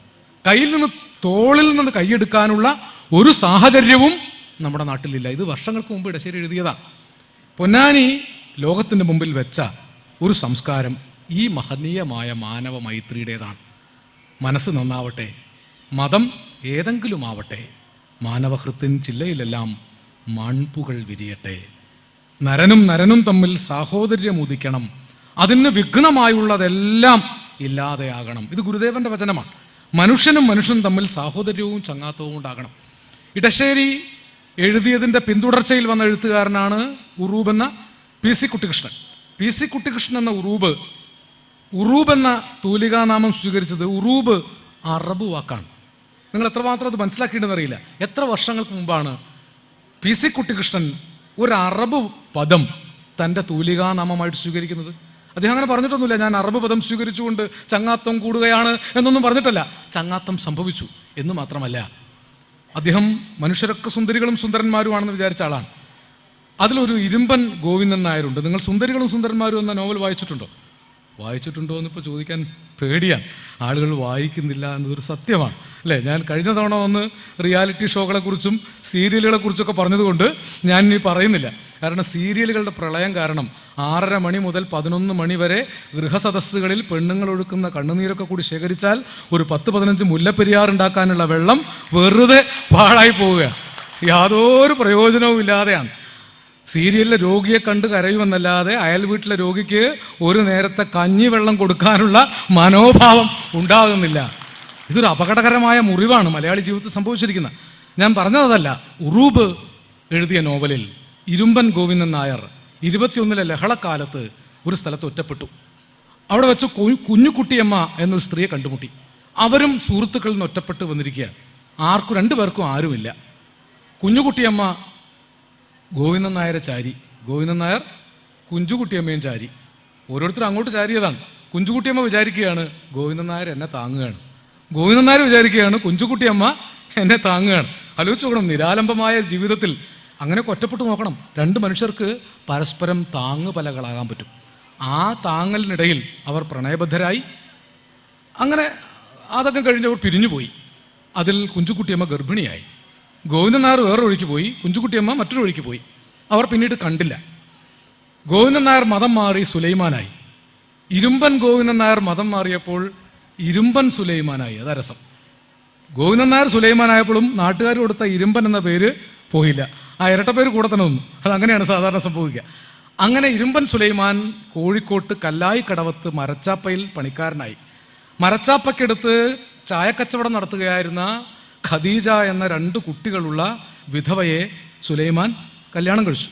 അവർ ഒരുമിച്ച് താമസിക്കുമ്പോഴാണ്, ഇത് നോവലിലെ ഭാഗമാണ്, കുഞ്ചുകുട്ടിയമ്മയിൽ ഗോവിന്ദൻ നായർക്കുണ്ടായ മകൻ വിശ്വം ജീവിതം എടുത്ത് കല്ലായി പുഴയിൽ ആത്മഹത്യ ചെയ്യാൻ വേണ്ടി ചാടി. അയാളെ രക്ഷിക്കാൻ സുലൈമാന് വിധി വന്നു. രക്ഷിച്ച കാര്യങ്ങൾ ചോദിച്ചറിഞ്ഞപ്പോഴാണ് മനസ്സിലാകുന്നത് ഇവൻ വിശ്വനാഥൻ തൻ്റെ പുത്രനാണ്. ഗോവിന്ദൻ നായരായിരുന്ന കാലത്ത് ഉണ്ടായ മകനാണ്. ഇപ്പോൾ ഗോവിന്ദൻ നായരല്ല, സുലൈമാനാണ്. ഖദീജയുടെ ഭർത്താവാണ്. എന്താണ് ചെയ്യേണ്ടത് എന്ന് സുലൈമാൻ അറിയില്ല.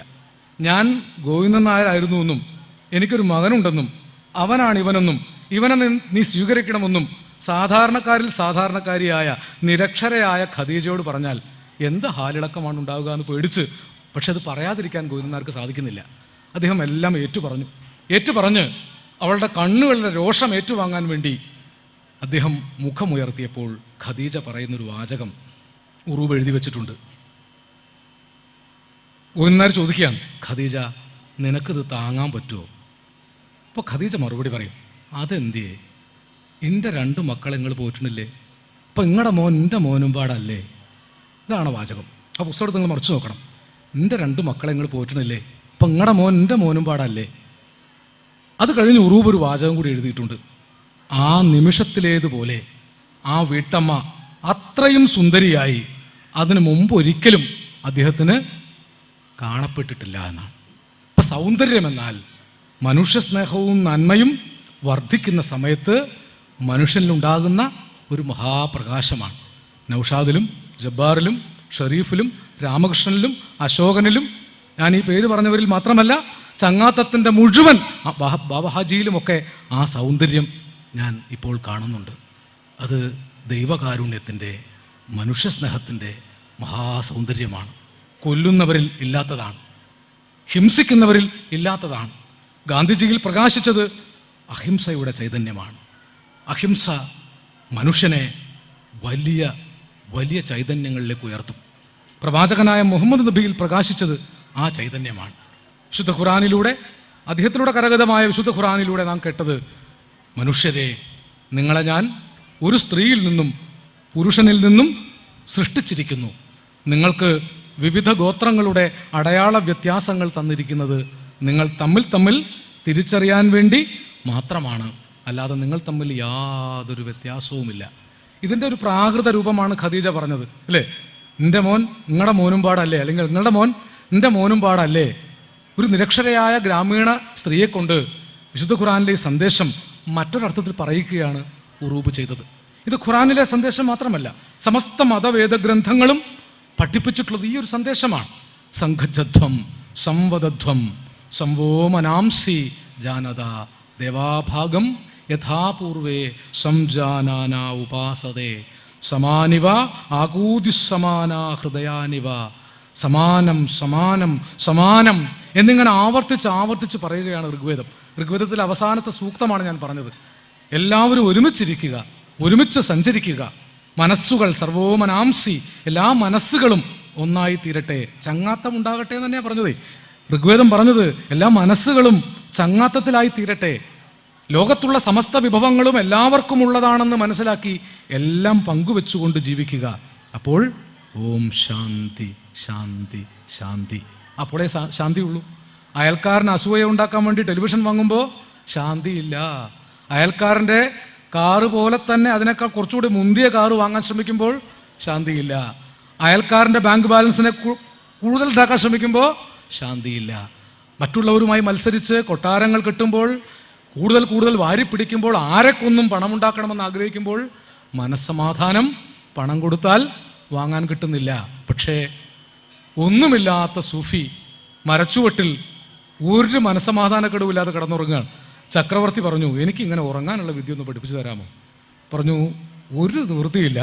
ഇങ്ങനെ ഉറങ്ങണമെങ്കിൽ ആദ്യം കിരീടം ഊരി വെക്കണം, പിന്നെ ചെങ്കോല് താഴെ വെക്കണം, അധികാരസ്ഥാനം നിന്ന് ഇറങ്ങി വരണം. ഇതൊന്നും എൻ്റേതല്ല എന്നുള്ള തോന്നലുണ്ടായാൽ, നിങ്ങളുടെ കയ്യിൽ ഒന്നുമില്ലാതായാൽ നിങ്ങൾക്ക് മനസ്സമാധാനത്തോട് കിടന്നുറങ്ങാം. ഒന്നുമില്ലാത്തവരായിട്ട് നിങ്ങൾ മാറണം എന്നല്ല ഞാൻ പറഞ്ഞുകൊണ്ടിരുന്നു. പക്ഷെ ഉള്ളതിൽ നിന്ന് ഒരു വിഹിതം എല്ലാ മതങ്ങളും അനുശാസിച്ചതുപോലെ, വിശിഷ്ട ഇസ്ലാം പ്രത്യേകമായി അനുശാസിച്ചതുപോലെ സക്കാത്തും സ്വലാത്തും വിശ്വാസത്തിൻ്റെ ചൈതന്യ സ്തംഭങ്ങളാണ്. സക്കാത്ത് കൊടുക്കുന്നവൻ്റെ ഔദാര്യമല്ല, വാങ്ങുന്നവൻ്റെ അവകാശമാണെന്ന് പഠിപ്പിച്ചു ഇസ്ലാം. ക്രിസ്തുമതം നിന്നെപ്പോലെ നിൻ്റെ അയൽക്കാരനെ സ്നേഹിക്കാൻ പഠിപ്പിച്ചു.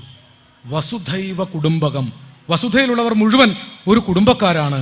ലോകാ സമസ്ത സുഖിനോ ഭവന്തു, ലോകത്തിലുള്ളവർ മുഴുവൻ സുഖിമാന്മാരായിട്ടിരിക്കട്ടെ എന്ന് പ്രാർത്ഥിക്കാൻ പഠിപ്പിച്ചു ഹൈന്ദവ മതം. ഇതൊക്കെ പഠിപ്പിച്ചിട്ടും എന്തുകൊണ്ടേ മനുഷ്യൻ നന്നായില്ല? എന്തുകൊണ്ടാണ് മനുഷ്യൻ്റെ മനസ്സ് നന്നാവാതെ പോയത്? അവിടെയാണ് ഈ ചങ്ങാത്തക്കുറവിൻ്റെ ഒരു പ്രശ്നം. സൽസംഗം, ചങ്ങാത്തം എന്നതിന് അങ്ങനെ ഒരു അർത്ഥമുണ്ട്. നല്ലവരുമായിട്ടുള്ള കൂട്ടുചേരൽ, ചീത്ത മനുഷ്യരുമായിട്ടുള്ള കൂട്ടുചേരലല്ല, നന്മകൾ തമ്മിൽ സംയോജിക്കുമ്പോൾ സൽസംഗത്വേ നിസ്സംഗത്വം, നിസ്സംഗത്വേ നിർമോഹത്വം, നിർമോഹത്വേ നിർമ്മലതത്വം, നിർമ്മലതത്വേ ജീവൻ മുക്തി. നിർമ്മലമായി തീരും മനസ്സ്. നല്ലത് മാത്രമേ പറയുള്ളൂ. 4 പേർ ചേർന്നാൽ പരദൂഷണം പറയാനുള്ള വാസന ഇല്ലാതെ ആകും. നിർധനരായ കുട്ടികളെ കല്യാണം കഴിപ്പിച്ചയക്കാൻ പാടുപെടുന്ന രക്ഷാകർത്താക്കൾ, ഇപ്പോൾ സ്ത്രീധനം ഒക്കെ പോലുള്ള ഭീകര വിപത്തുകളിൽ പെട്ട്, അതൊക്കെ ഇവിടെ പറഞ്ഞാലും കുഴപ്പമാണ്, അതിനൊക്കെ ഒരു പരിഹാരം ഉണ്ടാക്കാൻ കൂടി ശ്രമിക്കേണ്ടതാണ് നമ്മളൊക്കെ. എത്രയോ ഉമ്മമാർക്കും പാപ്പമാർക്കും അച്ഛന്മാർക്കും അമ്മമാർക്കും ഉറക്കമില്ല. പുറത്തിറങ്ങിയാൽ ഈ പെൺകുട്ടികൾക്ക് തിരിച്ചു വരാൻ സാധിക്കുമോ എന്നറിയില്ല. പെൺവാണിഭങ്ങൾ, മുമ്പ് അങ്ങനെ ഒരു വാണിഭത്തെക്കുറിച്ച് കേട്ടിട്ടുണ്ടോ? സ്ത്രീകളെ കച്ചവട ചരക്കുകളാക്കുന്നു. കേരളം ടൂറിസ്റ്റ് മാപ്പിൽ ഇടം പിടിക്കും തോറും എനിക്ക് പേടി കൂടി വരിക. കേരളം ടൂറിസ്റ്റ് മാപ്പിൽ ഇടം തേടും തോറും ഇക്കോ ടൂറിസം വർദ്ധിച്ചു വരും. ഇക്കോ ടൂറിസത്തിൻ്റെ ഭാഗമായി സെക്സ് ടൂറിസം വർദ്ധിച്ചു വരും. നല്ല പണം കിട്ടുമെങ്കിൽ ഇത്തരം പ്രവൃത്തികളിലേക്ക് കുട്ടികളെ പറഞ്ഞയക്കാൻ രക്ഷാകർത്താക്കൾക്കും മടിയില്ലാതെയാകും. അതാണ് നമ്മുടെ നാട്ടിലൊരു പ്രശ്നം. പണം കിട്ടുമെങ്കിൽ ഏത് അമാന്യമായ തൊഴിലും മാന്യമായ തൊഴിലായി തീരും. പണ്ട് അമാന്യമാണെന്ന് കരുതിയിരുന്ന പല തൊഴിലുകളും പേര് മാറ്റി ഇംഗ്ലീഷ് പേരിൽ വന്നപ്പോൾ മാന്യത ഉള്ളതായി. ധാരാളം പണം കിട്ടാൻ തുടങ്ങിയപ്പോൾ മാന്യത ഉള്ളതായി തീർന്നു. അപ്പം പണമാണ് മാനദണ്ഡമെന്ന് വരുമ്പോൾ ഒരുപക്ഷേ ഈ സ്നേഹബന്ധങ്ങൾ അകന്നു പോകും. എനിക്ക് ഭയമുള്ളത് കൊണ്ടാണ് ഞാനിത് പറയുന്നത്. ഞാൻ കുറച്ച് തമാശയൊക്കെ പറഞ്ഞു വിചാരിച്ചു, പക്ഷെ തമാശ വരുന്നില്ല. കാരണം സങ്കടം നിറഞ്ഞ ലോകത്താണ്. നിങ്ങൾ പത്രത്തിൽ വായിച്ച് ഇവിടെയും കേട്ട് കാണും, നമ്മുടെ പ്രദേശത്ത് തന്നെയാണ്. ഞാൻ എൻ്റെ ഭാര്യ വീട്ടിലേക്ക് നടന്നു പോകുന്ന വഴിയിലാണ് 6-7 മാസം മുമ്പ് സഫ്വാൻ എന്നു പേരുള്ള ഒരു ചെറുപ്പക്കാരൻ, അയാൾ കുഴൽപ്പണം കൊണ്ടുപോകുന്ന ആളാണെന്നാണ് പറയപ്പെടുന്നത്. കൊടുവള്ളിയിൽ നിന്നോ മറ്റോ കുഴൽപ്പണ വ്യവഹാരം, പണം എളുപ്പത്തിൽ ഉണ്ടാക്കാനുള്ള പണിയാണല്ലോ, അതിലേർപ്പെട്ടുകൊണ്ടിരുന്ന ആ ചെറുപ്പക്കാരനെ പിന്തുടർന്ന് വന്ന ഒരു അക്രമി സംഘം നടുവട്ടത്ത് നമ്മുടെ ആർട്ടിസ്റ്റ് നമ്പൂരിയൊക്കെ താമസിക്കുന്ന സ്ഥലത്തിനടുത്ത് വെച്ച് പിടികൂടി കാറിൽ കയറ്റി കാറിലിട്ട് കുത്തിക്കൊന്ന് പന്താവൂരിൽ നമ്മുടെ തലാപ്പൽ മാഷ് താമസിക്കുന്ന വീടിൻ്റെ അടുത്ത് പാടത്ത് ഉപേക്ഷിച്ച് പോയ വാർത്ത നിങ്ങൾ വായിച്ചല്ലോ അല്ലേ? ഈ വാർത്ത എന്തിനാണ് നിങ്ങളെ ഞാൻ ഓർമ്മപ്പെടുത്തുന്നതെന്ന് പറയാൻ കാരണം, ഏതാനും 1 കിലോമീറ്റർ ദൂരത്തിനുള്ളിൽ ഒരു ചെറുപ്പക്കാരനെ പിടിച്ച് വണ്ടിയിൽ കയറ്റി പട്ടാപ്പകൽ കോഴിയെ കൊല്ലുന്നത് പോലെ നിഷ്കരുണം കൊന്ന് ശവം പരസ്യമായി വലിച്ചെറിഞ്ഞു പോകുന്ന വിധത്തിൽ ക്രിമിനൽ മാഫിയ സംഘങ്ങൾ നമ്മുടെ നാട്ടിൽ വളർന്നു വന്നിട്ടുണ്ട്. ഞാനിത് പറയുന്നത് അതിന് ശേഷം അതിൻ്റെ പിറ്റേന്നോ ഞാൻ എൻ്റെ ഭാര്യ വീട്ടിലേക്ക് നടന്നു പോകുമ്പോൾ ഈ കൃത്യം നടന്ന സ്ഥലത്തിൻ്റെ ചുറ്റും കൂടിയുള്ള അവിടുത്തെ കുറച്ച് അമ്മമാരും ഉമ്മമാരും സങ്കടം പെട്ട് ദുഃഖം പാർത്ത് അവിടെ നിൽക്കുന്നുണ്ട്. അവർ സംസാരിക്കുന്നത് ഈ സംഭവത്തെക്കുറിച്ചാണ്. ഞാനിതൊക്കെ ഈ നാട്ടുവർത്തമാനങ്ങളിൽ പങ്കുചേരാൻ താല്പര്യമുള്ള ആളായതുകൊണ്ട് അതിൽ ചെന്ന് പങ്കുചേർന്നപ്പോൾ വയസ്സായൊരു ഉമ്മ എന്നോട് പറഞ്ഞു, പൊന്നു മോനെ, ആ അക്രമക്കാരെ കണ്ട ആ കുട്ടി ഓടിപ്പോയതാണ്, അഴുക്കോലിൻ്റെ മുകളിൽ തട്ടി ഇവിടെ വീണപ്പം അമ്മ ഒറ്റങ്ങ കൂടി പിടിച്ച് കാറ് കയറ്റിയപ്പോൾ ആദ്യത്തെ കുത്തിയിട്ടുണ്ടാവും മോനെ. എൻ്റെ ഉമ്മാന്ന് ആ കുട്ടി നിലവിളിച്ച നിലവിളി രാത്രി ഉറക്കത്തിൽ കേട്ടു, ഉറക്ക് വരുന്നില്ല മോനെ, പൊറുപ്പ് കിട്ടുന്നില്ല മോനെ. ആ ഉമ്മയുടെ 2 കണ്ണുകൾ നിറഞ്ഞിട്ടുണ്ടായിരുന്നു. അവിടെ കൂടി നിൽക്കുന്ന അമ്മമാർ ആ കണ്ണുനീർ അവരുടെ ഹൃദയത്തിലേക്ക് ഏറ്റുവാങ്ങുന്നുണ്ടായിരുന്നു. അവരുടെ മകനായിരുന്നില്ല മരിച്ചത്, എൻ്റെ ആരുമല്ല സഫ്വാൻ. അവൻ കുറ്റം ചെയ്തിട്ടുണ്ടോ എന്ന് എനിക്ക് അറിഞ്ഞുകൂടാ. അതിന് ശിക്ഷ കൊടുക്കേണ്ടവർ ഇവരായിരുന്നില്ല. അങ്ങനെ തെറ്റ് ചെയ്തുവെങ്കിൽ പോലും തിരുത്തപ്പെടേണ്ടിയിരുന്ന ഒരു കുട്ടിയെ നിഷ്കരുണം ഒരു എന്താതിന് വാക്ക് ഏറ്റവും അതിനീചമായ രീതിയിൽ വധിച്ച് തള്ളിക്കളയുമ്പോൾ ഉമ്മമാരൊഴുക്കുന്ന കണ്ണുനീർ, അമ്മമാരൊഴുക്കുന്ന കണ്ണുനീർ.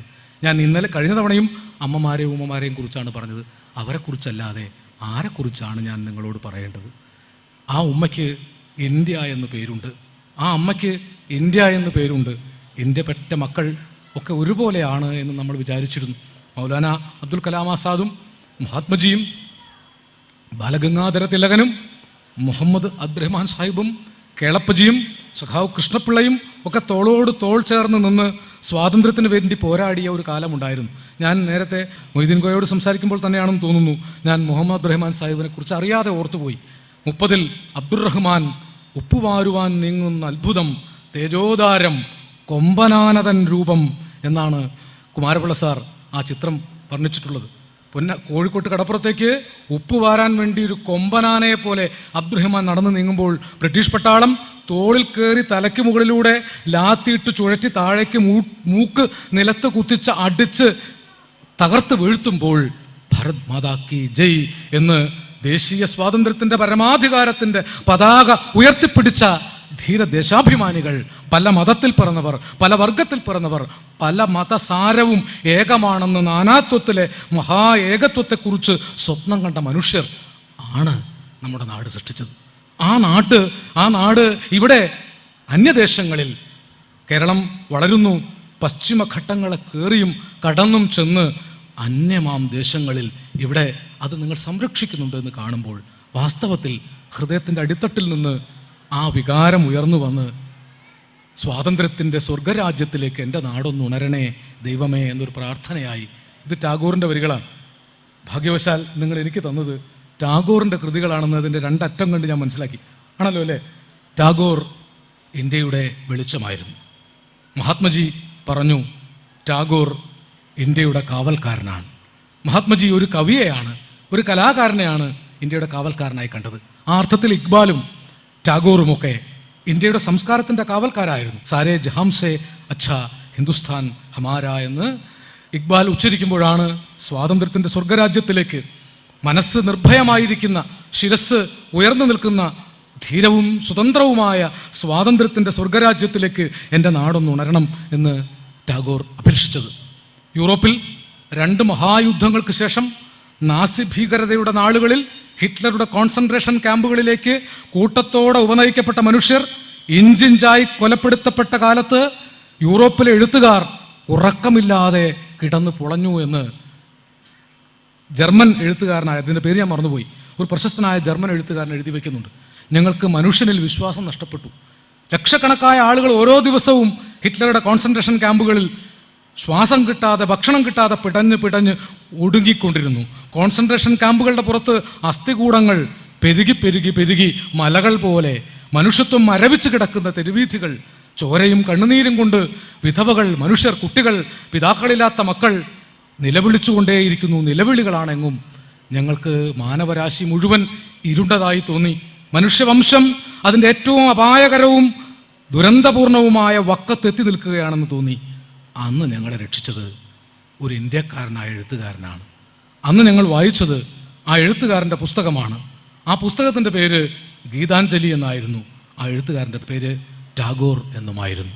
ഇന്ത്യ ലോകത്തിന് നൽകിയത് ഇത്തരം ദീപസ്തംഭങ്ങളെയാണ്. നടുക്കടലിൽ വഴിതെറ്റിപ്പോകുന്ന യാത്രക്കാർക്ക് ചങ്ങാത്തത്തിൻ്റെ ദീപസ്തംഭം പോലെ അബുദാബിയുടെ തുറമുഖത്ത് നിങ്ങൾ സുഹൃത്തുക്കൾ, എൻ്റെ നാട്ടുകാർ നിൽക്കുന്നത് ഞാൻ കാണുകയാണ്.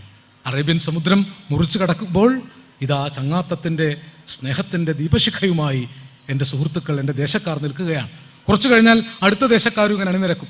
അടുത്ത ദേശക്കാരും സഫറിലൂടെ പാലപ്പെട്ടിക്കാരും വെളിയങ്കോട്ടുകാരും പൊന്നാനിയിൽ നിന്നും തിരൂരിൽ നിന്നും മലപ്പുറത്തു നിന്നും ലോകത്തിൻ്റെ നാനാഭാഗങ്ങളിൽ നിന്ന് ചങ്ങാത്തത്തിൻ്റെ ദീപശിഖയുമായി ആളുകൾ നിരക്കുമ്പോൾ എനിക്ക് പ്രത്യാശയുണ്ട്, മനുഷ്യൻ സ്നേഹത്തിലേക്ക് വാതിലുകൾ തുറന്നിടും.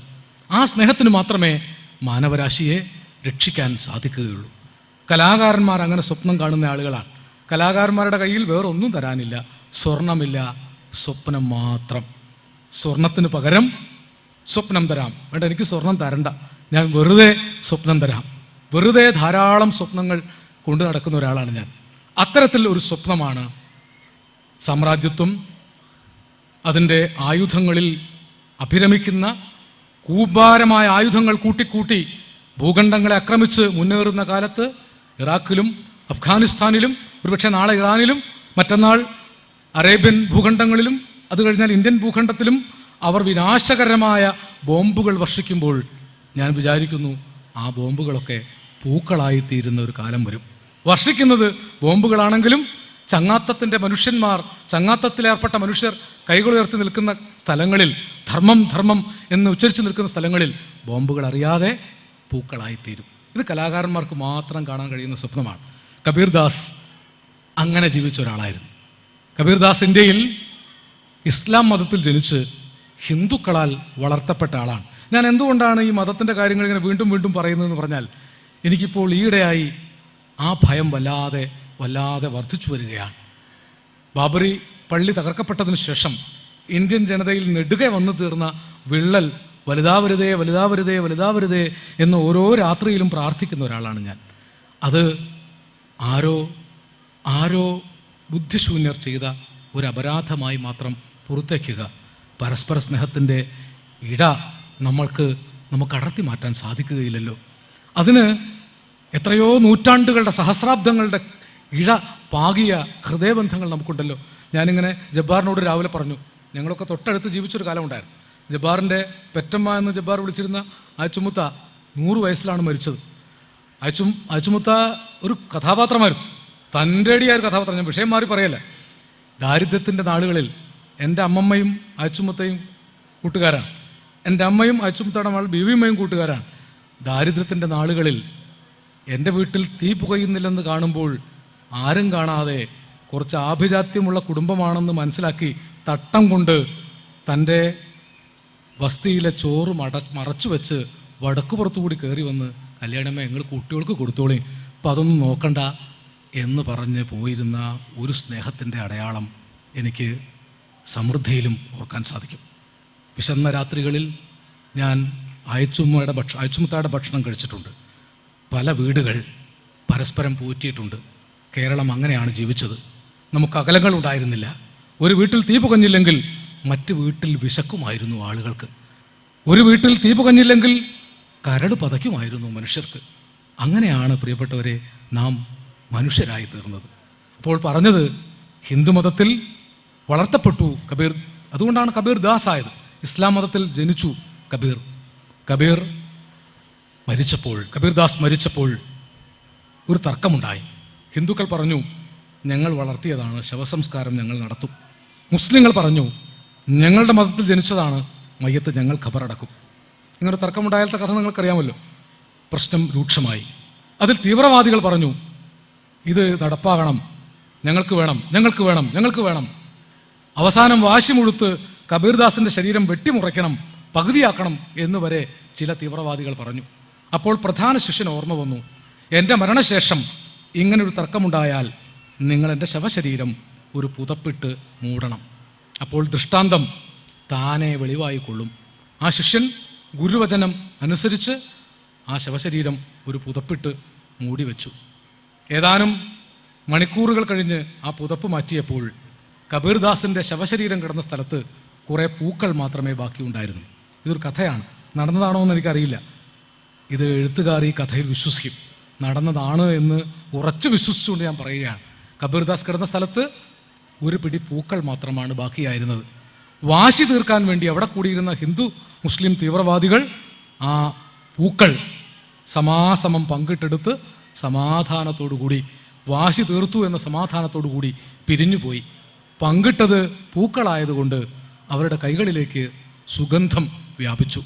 കബീർദാസ് അസ്ഥികൾ ബാക്കി വച്ചിരുന്നുവെങ്കിൽ വാശി തീർക്കാൻ വേണ്ടി അസ്ഥികൾ കൊണ്ട് പരസ്പരം കുത്തി അവർ മരിക്കുമായിരുന്നു. അതുകൊണ്ട് കലാകാരന്മാരുടെ വംശത്തിൽ പിറന്ന ഒരു ചെറിയ ഞാഞ്ഞൂൾ ആയ ഞാൻ, എൻ്റെ വംശത്തിൽ പത്തിയുള്ള ചിലരൊക്കെ ഉണ്ടായിരുന്നു. അവർക്ക് സ്നേഹത്തിൻ്റെ വലിയ അടയാളങ്ങൾ കാണിച്ചു തരാൻ സാധിച്ചിരുന്നു. ഞാൻ വിചാരിക്കുന്നു ഞങ്ങൾ പ്രഫുല്ലനം ആഗ്രഹിക്കുന്നു, പൂക്കളായി തീരാൻ ആഗ്രഹിക്കുന്നു. പ്രിയപ്പെട്ടവരെ, ഈ ചങ്ങാത്തം എന്ന മഹത്തായ സൗഹൃദ കൂട്ടായ്മയുടെ മുന്നിൽ ഇവിടെ നിന്ന് ഒരു പിടി പൂക്കളായി ഞാൻ മാറിയെങ്കിൽ എന്ന് ഞാൻ ആശിച്ചു പോകുന്നു. അങ്ങനെ ആശിക്കുകയല്ലാതെ ഈ കാലത്ത് നമുക്ക് മറ്റൊന്നും ചെയ്യുവാനില്ല. മനുഷ്യസ്നേഹം വർദ്ധിതമായി തീരട്ടെ, നമ്മുടെ ആകാശങ്ങൾ വലുതാകട്ടെ, നമ്മുടെ കുട്ടികൾ എല്ലായിടത്തേക്കും പോകട്ടെ, റഷ്യയിലേക്കും അമേരിക്കയിലേക്കും ആഫ്രിക്കയിലേക്കും അന്റാർട്ടിക്കയിലേക്കും ഒക്കെ പോകട്ടെ. പക്ഷെ അവിടെ പോയാലും കുട്ടികൾ പെറ്റ നാടിനെ മറക്കാതിരിക്കട്ടെ. ഇപ്പോൾ കേൾക്കുന്ന വാർത്തകളൊക്കെ വിപരീതമാണ്. അമേരിക്കയിലേക്ക് പോകുന്ന കുട്ടികളൊന്നും മടങ്ങി വരുന്നില്ല. ഭൂതം പിടിച്ചതുപോലെയാണ്. അമേരിക്കയിലേക്ക് പോയാൽ കുട്ടികൾ മടങ്ങി വരുന്നില്ല. അമേരിക്ക എന്നത് ആ രാജ്യത്തോടുള്ള വിരോധം കൊണ്ടൊന്നും പറയുകയില്ല. ആർത്തി പിടിച്ച കുറേ മനുഷ്യർ യൂറോപ്പിൽ നിന്ന് കുടിയേറി ഉണ്ടാക്കിയൊരു ഏർപ്പാടാണ്. അമേരിക്കൻ സാമ്രാജ്യത്വം രൂപപ്പെട്ടിട്ട് 4-5 നൂറ്റാണ്ടുകളെ ആയിട്ടുള്ളൂ. യൂറോപ്പിലെ കുറേ ആർത്തി പിടിച്ച മനുഷ്യർ പിടിച്ചടക്കിയ സ്ഥലമാണ്. അവിടുത്തെ സംസ്കാരത്തെ മുഴുവൻ അവർ തകർത്ത് കളഞ്ഞു. ഇങ്ക മായൻ സംസ്കാരങ്ങളെ മുഴുവൻ തകർത്ത് മുടിച്ചതിന് ശേഷമാണ് ഇന്ന് കാണുന്ന അമേരിക്ക ഉണ്ടായത്. അതുകൊണ്ട് തന്നെ 7000 വർഷം പഴക്കമുള്ള ഈജിപ്ഷ്യൻ മ്യൂസിയത്തിന്മേൽ ബോംബിടുമ്പോൾ സാമ്രാജ്യത്വത്തിന് കൈവിറയ്ക്കുകയില്ല. കാരണം അവർക്ക് 6 നൂറ്റാണ്ട് പഴക്കത്തിലപ്പുറത്തേക്കൊന്നും ചിന്തിക്കാനുള്ള ശേഷിയില്ല.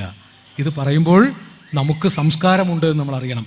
5000 ആണ്ട് പഴക്കമുള്ള സംസ്കാരം ഇന്ത്യക്കുണ്ട്. 7000-8000 പഴക്കമുള്ള സംസ്കാരം പ്രാചീന അറേബ്യ അടങ്ങുന്ന മെസപ്പൊട്ടാമിയൻ പ്രദേശങ്ങൾക്കുണ്ട്, ഈജിപ്തിനുണ്ട്. ഇവിടെ പഴയ കാലം മുതൽ ആളുകൾ മണ്ണിനെ സംസ്കാരത്തിലേക്ക് നയിച്ചുകൊണ്ടിരുന്നു. മനുഷ്യ നന്മകളുടെ മുഴുവൻ സംഭൃത രൂപമാണ് സംസ്കാരം. എന്താണ് സംസ്കാരം? സംസ്കാരം എന്നത് മനുഷ്യവംശം ഇതപര്യന്തം നേടിയെടുത്ത മുഴുവൻ നന്മകളും കൂടി ചേർന്നാൽ അത് സംസ്കാരമാകും. അങ്ങനെ സംസ്കാരമുള്ള ഒരു ജനതയായിരുന്നു ഈ ഉപഭൂഖണ്ഡങ്ങളിൽ ഉണ്ടായിരുന്നത്. അതുകൊണ്ടാണ് അറബിൽ സംസാരിച്ചാലും മലയാളത്തിൽ സംസാരിച്ചാലും ഹൃദയം കൂട്ടിച്ചേർക്കപ്പെടുന്നത്. ഇവിടെ നിങ്ങൾക്ക് ഒരു വീടുണ്ടാകുന്നത്, ഇവിടെ ഈ പ്രദേശത്ത് അബുദാബിയിൽ സ്വന്തം വീട് പോലെ 40-50 വർഷങ്ങൾ ജീവിക്കാൻ നിങ്ങൾക്ക് സാധിക്കുന്നത് ഈ പാരസ്പര്യം കൊണ്ടാണ്. ഇത് സംസ്കാരത്തിൻ്റെ പാരസ്പര്യമാണ്. ഇതില്ലാതായാൽ വെട്ടിയും കുത്തിയും കൊന്നും ചാവേറുകളെപ്പോലെ ഒരു പിടി അന്നത്തിന് വേണ്ടി, ഒരു നേരത്തെ ആഹാരത്തിന് വേണ്ടി, ഇത്തിരി പണത്തിന് വേണ്ടി, സുഖഭോഗങ്ങൾക്ക് വേണ്ടി പോരാടി മരിക്കുന്നവർക്ക് ജീവിതത്തിൽ സമാധാനം ഉണ്ടാവുകയില്ല എന്ന് പറയാനെങ്കിലും ഇത്തരം ചങ്ങാത്തങ്ങൾ ഉപകരിക്കണം. ഇത് പ്രധാനപ്പെട്ട ഒരു സന്ദേശമാണ്. അമേരിക്ക അതിൻ്റെ സാമ്രാജ്യത്വം വിപുലപ്പെടുത്തിക്കൊണ്ടിരുന്നപ്പോൾ അമേരിക്കയിലെ അന്നത്തെ പ്രസിഡന്റ് നിരക്ഷരനായിരുന്ന സിയാറ്റിൽ മൂപ്പന് ഒരു കത്തെഴുതി. നിങ്ങൾ ആ കത്തൊരു പക്ഷേ വായിച്ചു കാണും. ചീഫ് ഓഫ് സിയാറ്റിൽ, അമേരിക്കയിലെ ആദിവാസി ഗോത്രങ്ങളിൽപ്പെട്ട പ്രശസ്തമായ ഒരു ഗോത്രമായിരുന്നു സിയാറ്റിൽ ഗോത്രം. സിയാറ്റിൽ മൂപ്പന് അന്നത്തെ അമേരിക്കൻ പ്രസിഡന്റ് ഒരു കത്തെഴുതി. നിങ്ങളുടെ ഭൂമി നിങ്ങൾ ഞങ്ങൾക്ക് വിൽക്കണം. ഭൂമി വിറ്റാൽ നിങ്ങൾ ആവശ്യപ്പെടുന്ന പണം തരാം. പണം കൊടുത്ത് വാങ്ങുക. അതിനന്ന് വിദ്യാഭ്യാസമില്ലാതിരുന്ന സിയാറ്റിൽ മൂപ്പൻ എഴുതിയ കത്തിലെ വാചകങ്ങൾ ഇങ്ങനെയാണ്: ആകാശവും ഭൂമിയും വിൽക്കാൻ ഞാൻ ആരാണ് പ്രഭു? ആകാശവും ഭൂമിയും വിൽക്കാൻ ഞാൻ ആരാണ് പ്രഭു? അഥവാ ഞങ്ങൾ നിങ്ങൾക്ക് ഭൂമി തന്നാൽ ഞങ്ങളുടെ മക്കൾക്ക് ഈ ഭൂമി എങ്ങനെയായിരുന്നുവോ അങ്ങനെ നിങ്ങളുടെ മക്കൾക്കുമായി തീരണം. ഞങ്ങളുടെ മക്കൾക്ക് ഈ ഭൂമിയിലെ പുഴകൾ, അരുവികൾ, മരങ്ങൾ, മൃഗങ്ങൾ ഒക്കെ സ്വന്തം കൂടപ്പിറപ്പുകളായിരുന്നു. നിങ്ങളുടെ മക്കളെയും അങ്ങനെ പരിശീലിപ്പിക്കാൻ നിങ്ങൾ പഠിപ്പിക്കണം. അതാണ് പുഴകൾ, മരങ്ങൾ, ചെടികൾ ഒക്കെ കൂടപ്പിറപ്പുകളാണ്. ഇത് വേദഗ്രന്ഥങ്ങളിലൊക്കെ പറഞ്ഞിട്ടുള്ളതാണ്. സന്യാസിമാർ കാട്ടിലെ മൃഗങ്ങൾ കൊടുക്കണം. സന്യാസിമാർ മരങ്ങൾ മുറിച്ചു പോകാതിരിക്കാൻ കാത്തുകൊള്ളണം എന്നൊക്കെ രാജാക്കന്മാർ പറഞ്ഞിരുന്നു. വന്നെന്നോ വല്ല വിഘ്നവും അവിടെ മുനിപ്രൗഢർ ചെയ്യും തപസ്സിന് ഉന്നിദ്രം വിഘ്നമാരെങ്കിലും ഉടജചരപ്രാണിയിൽ ചെയ്തുവെന്നോ കാളിദാസന്റെ രാജാവ് ചോദിക്കുകയാണ്. പക്ഷിമൃഗാദികളെ ആരെങ്കിലും വേദനിപ്പിക്കുന്നുണ്ടോ? കാടുകൾ വെട്ടിക്കളയുന്നുണ്ടോ? പുഴയ്ക്ക് ദ്രോഹം ചെയ്യുന്നുണ്ടോ? അതൊക്കെ തടയണം എന്ന് ആ രാജാവിന് അറിയാമായിരുന്നു. വിശുദ്ധ ഖുർആനിൽ പറയും, ഭൂമിയിലെ വായുവും വെള്ളവും എല്ലാവർക്കും അവകാശപ്പെട്ടതാണ്. അത് പിടിച്ചു വെക്കാൻ ആർക്കും അവകാശമില്ല. വായു സമസ്ത ചരരാശികളുടെയും സ്വത്താണ്, മനുഷ്യന്റെ മാത്രമല്ല. വെള്ളം അതുപോലെയാണ്. ഭാരതപ്പുഴ നിറഞ്ഞൊഴുകിയിരുന്ന കാലത്ത് ആയിരക്കണക്കിന് മിണ്ടാപ്രാണികൾ വെള്ളം കുടിച്ചിരുന്നു. ഇന്ന് 20 ഉറുപ്പികയിൽ 20 ഉറുപ്പിക കുപ്പിക്ക് നിശ്ചയിച്ച് വെള്ളം കുപ്പിയിലാക്കി വിൽക്കുമ്പോൾ ഈ പ്രകൃതി സ്രോതസ്സുകൾക്ക് മേൽ നാം അനാവശ്യമായ ഒരു കച്ചവടം ഉറപ്പിക്കുകയാണ്. ഇത് ആദിവാസിയായ സിയാറ്റിൽ മൂപ്പന് അറിയാമായിരുന്ന സത്യം ആധുനിക നാഗരിക മനുഷ്യന് അറിയാത്തതുകൊണ്ടാണ്. നാം ആധുനിക നാഗരികതകളുടെ ഇരകളാണ്. ഒരു സമ്മതി നിർമ്മാണം, ഒരു കൺസെന്റ് ഇൻഡസ്ട്രി, സമ്മതി നിർമ്മാണത്തിൻ്റെ വ്യവസായം, ഇത് പറഞ്ഞാൽ പെട്ടെന്ന് മനസ്സിലാവില്ല. ഇതൊരു കുറച്ച് സങ്കീർണമായ ഒരു ആശയമാണ്. എനിക്ക് മൊബൈൽ ഫോൺ വേണമെന്ന് ഞാൻ തീരുമാനിക്കുന്നതല്ല. അനവധി സമ്മർദ്ദങ്ങൾ കൊണ്ട് എൻ്റെ ചുറ്റുപാടുള്ളവർക്ക് ഫോണാകുന്നു, എല്ലാവർക്കും ഫോണാകുന്നു. എൻ്റെ ഭാര്യയ്ക്കും മക്കൾക്കും മൊബൈൽ ഫോണാകുന്നു. ഒരു ദിവസം ഭാര്യയും മക്കളും ചോദിക്കുന്നു, നിങ്ങളൊരു മനുഷ്യനാണോ? അങ്ങനെ മൊബൈൽ ഫോണില്ലെങ്കിൽ ഞാൻ മനുഷ്യനല്ലാതായി തീരും എന്നൊരു ദുർഘടസന്ധിയിൽ ഞാൻ മൊബൈൽ ഫോണിൻ്റെ ഇരയാവും. അങ്ങനെ ഓരോരോ ആധുനിക നാഗരിക ഉൽപ്പന്നങ്ങളും നിങ്ങളുടെ ആവശ്യമല്ലെങ്കിലും നിങ്ങളുടെ ആവശ്യമാക്കി തീർക്കുന്ന സമ്മതി നിർമ്മാണം, കൺസെന്റ് ഇൻഡസ്ട്രി, നിങ്ങളുടെ സമ്മതം രൂപീകരിക്കാൻ വേണ്ടി അതിനാണ് കോടിക്കണക്കിന് ഉറുപ്പിക ചിലവഴിക്കുന്നത്. അപ്പോഴാണ് ലാൻഡ് മാഫിയകൾ റിയാലിറ്റി ഷോകൾ സ്പോൺസർ ചെയ്യുന്നത്.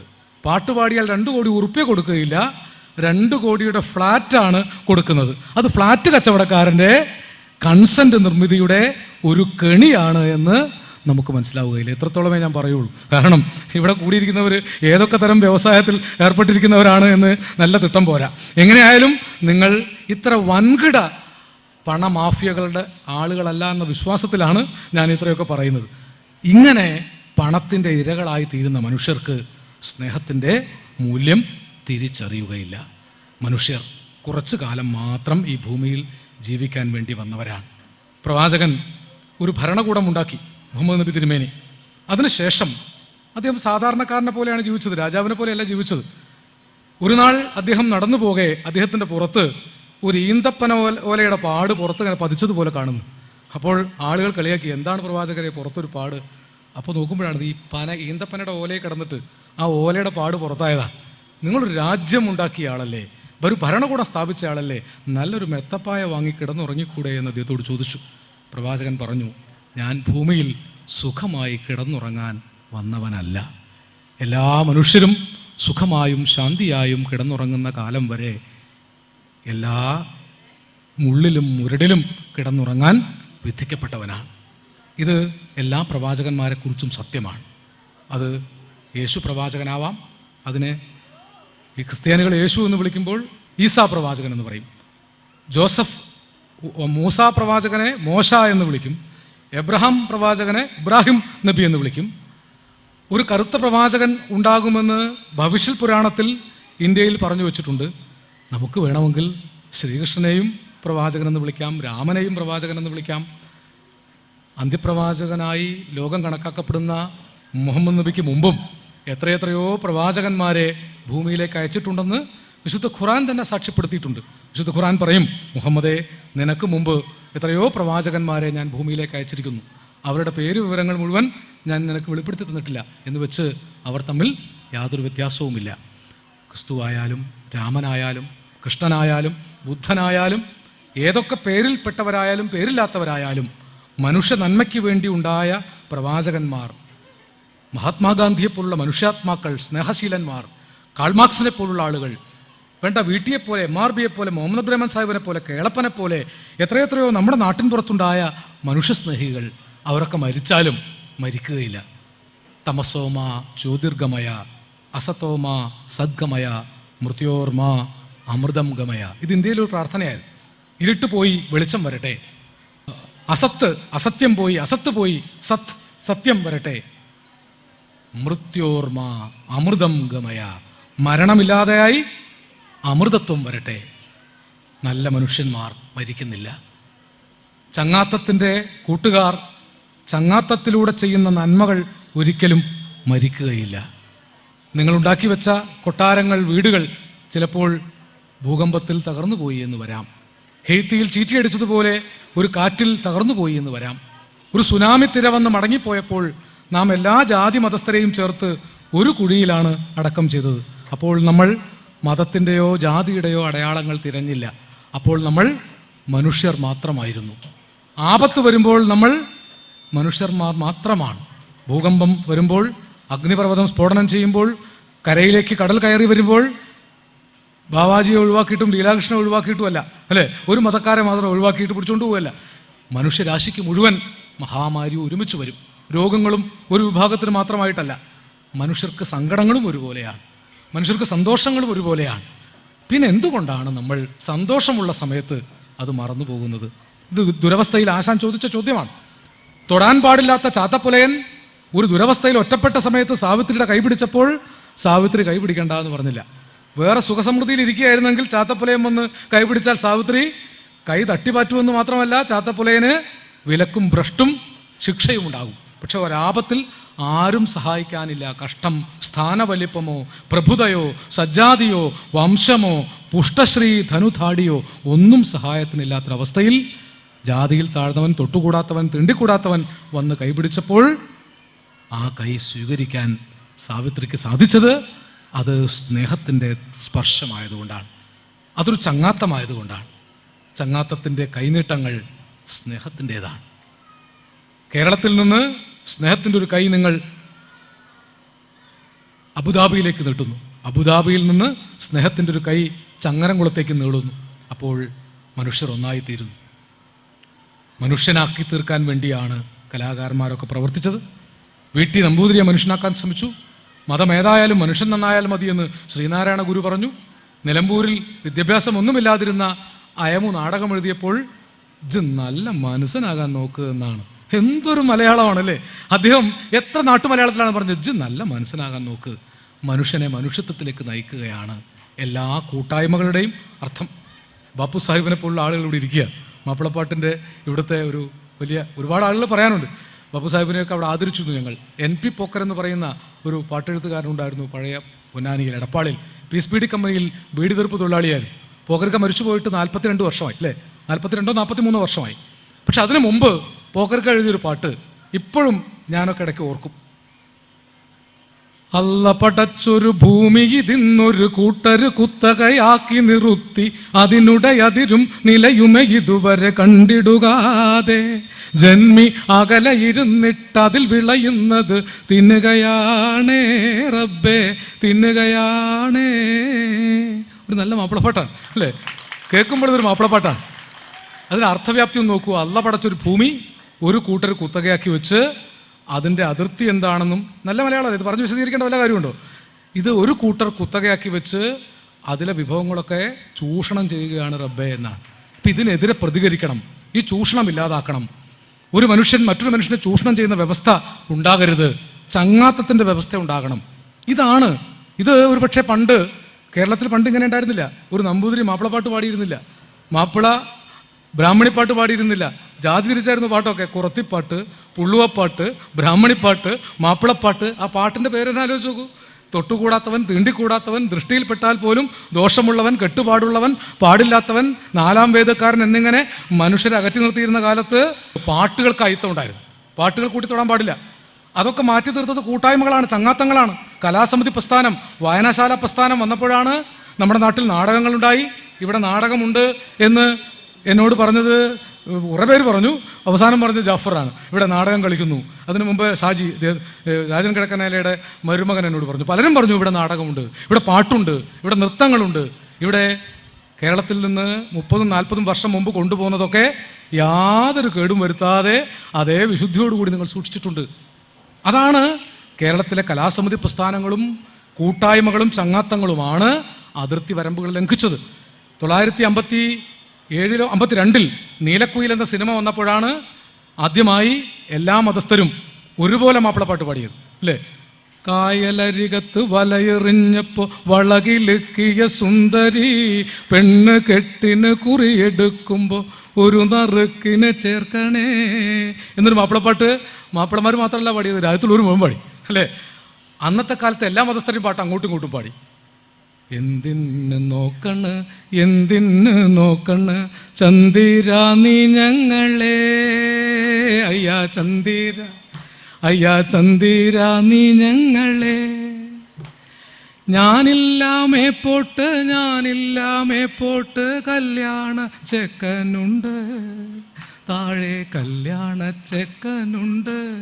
ഒരു അടിയാത്തി പെണ്ണ് പറയാ, താഴെ ജാതിയിലൊരു പെണ്ണ് പറയാണ്, ഞാൻ മേപ്പോട്ടൊന്നും വരാൻ പോകുന്നില്ല, ചന്ദ്രൻ പിടിച്ചാലും വരില്ല, എനിക്കൊരു കല്യാണ ചെക്കനുണ്ട്, എനിക്കൊരു പ്രണയമുണ്ട്. ആ പ്രണയത്തിന് ജാതിയില്ല, മതമില്ല. ശ്രീധരൻ നായർ എന്ന കാമുകൻ അടിയാത്തിപ്പെണ്ണിനെ പ്രേമിക്കുന്നു. കൂട്ടുകൃഷി എന്ന നാടകത്തിൽ അബൂബക്കറും ശ്രീധരൻ നായരും കൂടി കൂട്ടുകൃഷി നടത്തിയപ്പോൾ ആ കൃഷിക്കിടയിൽ എവിടെയോ വെച്ച് അബൂബക്കറുടെ മകൾ ഐഷയ്ക്കയുടെ ഹൃദയത്തിലേക്ക് ശ്രീധരൻ നായരുടെ അനുജൻ സുകുമാരൻ പ്രണയത്തിൻ്റെ വിത്തെറിഞ്ഞു. കൂട്ടുകൃഷിയിൽ നല്ല വിളവുണ്ടായി. അവസാനം അബൂബക്കർ ഇവർ രണ്ടുപേരും നോക്കി ഇങ്ങനെ ചോദിക്കും, ആ നാടകം അങ്ങനെ അവസാനിക്കുന്നു, പടച്ചോനെ ഇതിനിപ്പോൾ എന്താ വജ്ജി?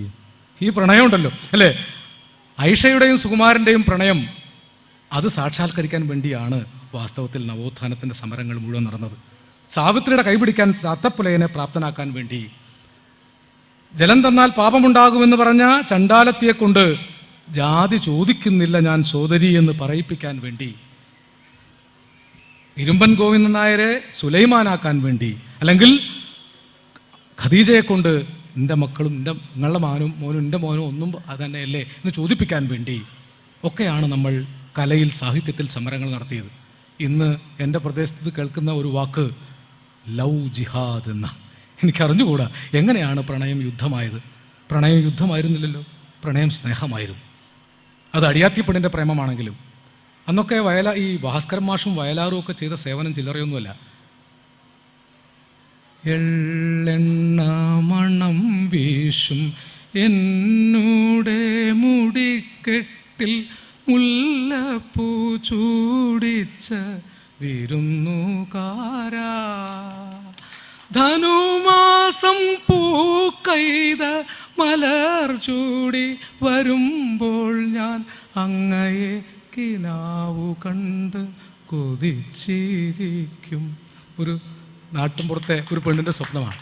മഞ്ഞണിപ്പൂനിലാവ് പേരാറ്റിൻ കടവത്ത് മഞ്ഞളരച്ചു വെച്ച് നീരാടുമ്പോൾ. ഇത് പറഞ്ഞാൽ ഇന്ന് ആളുകൾക്ക് മനസ്സിലാവില്ല. മഞ്ഞളരച്ചു വെച്ച് നീരാടുന്നതിന് പകരം സ്റ്റേ ഫ്രീ വെച്ച് നീരാടുമ്പോൾ എന്ന് പറഞ്ഞാൽ ഒരു പക്ഷേ മനസ്സിലാവും. പരസ്യങ്ങൾ മാറി, അർത്ഥം മാറി. വെണ്ണിലാവിൻ കളഭക്കിണ്ണം പൊന്നാനി പുഴയിൽ വീണപ്പോൾ എന്നും ഭാസ്കരൻ മാഷ് എഴുതി. പൊന്നാനി പുഴയിൽ ഇപ്പോൾ കളഭക്കിണ്ണം വീഴാറില്ല, കോഴി വേസ്റ്റാണ് വീഴുന്നത്. സൗന്ദര്യസങ്കല്പങ്ങൾ മാറിപ്പോയി. ഹിന്ദുവായി, മുസൽമാനായി, ക്രിസ്ത്യാനിയായി നമ്മെ കണ്ടാലറിയാതായി. 1000 മാനവഹൃദയങ്ങൾ ആയുധപ്പുരകളായി. ദൈവം തെരുവിൽ മരിക്കുന്നു, മനുഷ്യൻ ചിരിക്കുന്നു, ചെകുത്താൻ ചിരിക്കുന്നു. സമയത്തെക്കുറിച്ച് എന്നെ ഓർമ്മപ്പെടുത്തുന്ന സുഹൃത്തിന് നന്ദി. കാലം പലതും ഓർമ്മപ്പെടുത്തുന്നുണ്ട്. മറന്നു വെച്ചത് തിരിച്ചു പോയി എടുക്കണം. സ്നേഹത്തിൻ്റെ വൻകരകളിൽ നിങ്ങൾ ഒറ്റപ്പെടും. അവസാനത്തെ പ്രാണിയെ വാക്വം ക്ലീനർ ഉപയോഗിച്ച് വലിച്ചു പുറത്താക്കി എല്ലാ ജന്തുക്കളെയും ഇല്ലാതെയാക്കി മനുഷ്യനെന്ന ഒറ്റ ജന്തു മാത്രം ഒറ്റക്കിരിക്കുമ്പോൾ മനുഷ്യനോളം അപകടകാരിയായ ജന്തു വേറെയില്ല എന്നറിയാൻ ചങ്ങാത്തം നിങ്ങളെ സഹായിക്കും. Man is A social animal. മനുഷ്യൻ ഒരു സാമൂഹ്യ മൃഗമാണ്. ഞാൻ അവസാനിപ്പിക്കുന്നു. അവിടെ സമൂഹ വിവാഹം ചെയ്യുമ്പോൾ ബഷീർ, എൻ്റെ സുഹൃത്ത് ബഷീർ വളരെ ആവേശത്തോടു കൂടി പറഞ്ഞൊരു കാര്യമുണ്ട്. ബഷീറിനെ ഞാൻ പരിചയപ്പെടുത്തേണ്ട, ബഷീർ ചങ്ങരംകുളം. ഞങ്ങളിതിവിടെ അവസാനിപ്പിക്കുകയില്ല. ഞങ്ങൾക്ക് പലതും ചെയ്യണമെന്നുണ്ട്. നിങ്ങൾ ഞങ്ങളെ സഹായിക്കണം. ആ സഹായം ഇതാ ഞാൻ നാട്ടുകാരുടെ പ്രതിനിധിയായി വന്ന് ചങ്ങാത്തത്തിന് ഉറപ്പു തരുന്നു. നിങ്ങളുടെ എല്ലാ നന്മകൾക്കും കൂടെ ആലങ്കോട് മാത്രമല്ല, ചങ്ങരംകുളം മാത്രമല്ല, നന്നമൂക്ക് മാത്രമല്ല, കേരളക്കരയിലെ നന്മയുള്ള ഹൃദയങ്ങൾ മുഴുവനുണ്ട്. ഇത്രയേറെ സംസാരിക്കണമെന്ന് ആഗ്രഹിച്ചതല്ല. എവിടെയോ ഹൃദയങ്ങൾ ഇത് കേൾക്കുന്നുണ്ട് എന്നെനിക്ക് തോന്നുന്നു.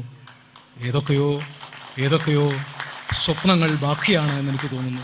പ്രിയപ്പെട്ടവരെ, നാം ഒരു ഉമ്മ പെറ്റ മക്കളെപ്പോലെ, ഒരമ്മ പെറ്റ മക്കളെപ്പോലെ ഒരു കൂടാരത്തിൻ്റെ കീഴിൽ സ്നേഹം പങ്കുവെച്ച് ജീവിക്കുന്ന ഒരു കാലത്തിന് വേണ്ടി ഏറ്റവും നന്മ നിറഞ്ഞ പ്രാർത്ഥനകളോടുകൂടി ഞാൻ എൻ്റെ വാക്കുകൾ അവസാനിപ്പിക്കുമ്പോൾ ഒരു കവിത ചൊല്ലണം എന്നാണ് എന്നോട് ആവശ്യപ്പെട്ടത്. വളരെ ചെറിയ ഒരു കവിത ചൊല്ലിക്കൊണ്ട് ഞാൻ, സമയത്തിൻ്റെ ഒരു പ്രശ്നം, ആളുകൾ കലാപരിപാടികൾ കാണാൻ വേണ്ടിയിരിക്കുക. നമ്മുടെ കുട്ടികൾ കലാപരിപാടികൾ കാണാൻ വേണ്ടിയിരിക്കുന്നതിനിടയിൽ എത്ര മനോഹരമായ പ്രസംഗമായാൽ പോലും പ്രസംഗത്തിന് ഒരു ശിക്ഷാ സ്വഭാവമുണ്ട്, നിവൃത്തികേടുമുണ്ട്. നിങ്ങൾ സഹിച്ചിരിക്കുകയാണ് എന്ന് വെച്ച് അവനവൻ ആത്മസുഖത്തിന് ആചരിക്കുന്നവ അപരന് സുഖത്തിനായി വരയണം എന്നുണ്ടല്ലോ. നിങ്ങൾക്ക് അസുഖത്തിനായിട്ട് വരാൻ പാടില്ല എന്നെനിക്ക് നിർബന്ധമുണ്ട്. ഈ ചങ്ങാതിയെ അവിടെ നിന്ന് മെനക്കെട്ട് കൂട്ടിക്കൊണ്ടു വന്നിട്ട് പൊല്ലാപ്പായാലോ നിർത്താൻ പറയാൻ നിവൃത്തിയില്ലല്ലോ എന്നൊരു ഖേദം നിങ്ങളുടെ മനസ്സിൽ ഉണ്ടായിക്കൂടാ എന്നെനിക്ക് നിർബന്ധമുള്ളത് കൊണ്ട് ഒരു ചെറിയ കവിത. അടയാളങ്ങൾ. ആരുടെ അടയാളം വീടിൻ്റെ ചുമരിന്മേൽ നീളെ വെൺകളിമണ്ണിൽ കൈവിരൽ പതിച്ച പോൽ ചായം തേക്കുവാനായി മേൽക്കുമായമടർത്തുമ്പോൾ കാണെയുണ്ടടിച്ചുമരിൽ തെളിയുന്നു. ആരുടെ അടയാളം വീടിൻ്റെ ചുമരിന്മേൽ നീളെ വെൺകളിമണ്ണിൽ കൈവിരൽ പതിച്ച പോൽ ചായം തേക്കുവാനായി മേൽക്കുമായമടർത്തുമ്പോൾ കാണെയുണ്ടടിച്ചുമരിൽ തെളിയുന്നു.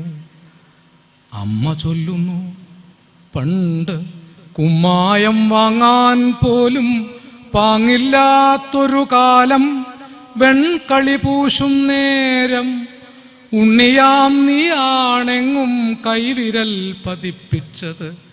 എന്തൊരു വികൃതിയാണന്നത്തെ ലീലാകൃഷ്ണൻ. ഈ വെൺകളി എന്നൊരു സാധനം ഉണ്ടായിരുന്നു. കുമ്മായം വാങ്ങാൻ കാശില്ലാത്ത കാലത്ത് ഈ വെൺകളി എന്ന് പറഞ്ഞ സാധനം അറിയോ? ചെകിടി മണ്ണ് എന്നാണ് നാട്ടിൻപുറത്ത് തന്നെ പറയാം. ഈ ചെകിടി മണ്ണ് കൊണ്ട് ചുമര് തേച്ചിരുന്ന ഒരു കാലം ഉണ്ടായിരുന്നു. മറ്റുള്ളവരൊക്കെ കുമ്മായം തേക്കുമ്പോൾ എല്ലാവരും തേങ്ങ പൊളിക്കുമ്പോൾ ചിരട്ട ഉടയ്ക്കുന്നത് പോലെ പാവപ്പെട്ടവൻ്റെ കുമ്മായമായിരുന്നു ഈ അപ്പെക്സ് എമൽഷൻ ഉണ്ടാകുന്നതിന് മുമ്പ് ഉള്ള കാലത്ത്. അമ്മ ചൊല്ലുന്നു, പണ്ട് കുമ്മായം വാങ്ങാൻ പോലും പാങ്ങില്ലാത്തൊരു കാലം, വെൺകളി പൂശും നേരം ഉണ്ണിയാം നീയാണെങ്ങും കൈവിരൽ പതിപ്പിച്ചത്. എന്തൊരു വികൃതിയാണെന്നത്തെ ലീലാകൃഷ്ണൻ.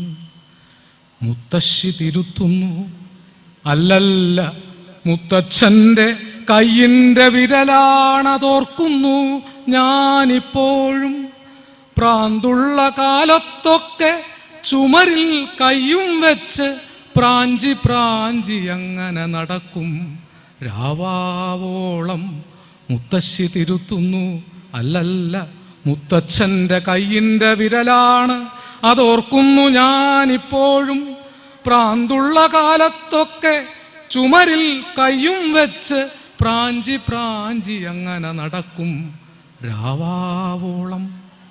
ശരിയാണ് മുത്തശ്ശി, ഭ്രാന്തുള്ള കാലത്തിൻ്റെ അടയാളങ്ങൾ മായ്ച്ചാൽ മായുകില്ലൊരിക്കലും. കൊന്ന ദുഷ്പ്രഭുവിൻ്റെ ചോരയിൽ കൈമുക്കിയാണ് അന്നൊക്കെ കാലത്തിൻ്റെ ഭിത്തിമേൽ അടയാളം. കൊന്ന ദുഷ്പ്രഭുവിൻ്റെ ചോരയിൽ കൈമുക്കിയാണ് അന്നൊക്കെ കാലത്തിൻ്റെ ഭിത്തിമേൽ അടയാളം. പോരിൻ്റെ അടയാളം, നേരിൻ്റെ അടയാളം, നേരിട്ട് വെട്ടിത്തോറ്റ നീതി തന്നടയാളം. പോരിൻ്റെ അടയാളം, നേരിൻ്റെ അടയാളം, നേരിട്ട് വെട്ടിത്തോറ്റ നീതി തന്നടയാളം. കെട്ട കാലത്തിന്നാർക്കും ഭ്രാന്തില്ല, മലമോളിൽ കെട്ടുപോയിരിക്കുന്നു ഭ്രാന്തൻ്റെ ചിരിവെട്ടം. കെട്ടകാലത്ത് ഇന്നാർക്കും ഭ്രാന്തില്ല, മലമോളിൽ കെട്ടുപോയിരിക്കുന്നു ഭ്രാന്തൻ്റെ ചിരിവെട്ടം. ഒരർത്ഥത്തിൽ ഈ ചങ്ങാത്തം അത്തരം സ്നേഹങ്ങളുടെ ഭ്രാന്തിനെയാണ് അവശേഷിപ്പിച്ചിട്ടുള്ളത്. അത് നന്മയുടെ ഭ്രാന്താണ്. നല്ലത് വരട്ടെ, നന്നാവട്ടെ. ശ്രീ ആലങ്കോട് ലീലാകൃഷ്ണൻ, അങ്ങയുടെ 100 നല്ല വാക്കുകൾക്ക് 1000 നന്ദി. ഈ പൊതുപരിപാടിയുടെ അവസാന ഘട്ടം നന്ദി പ്രകാശനമാണ്.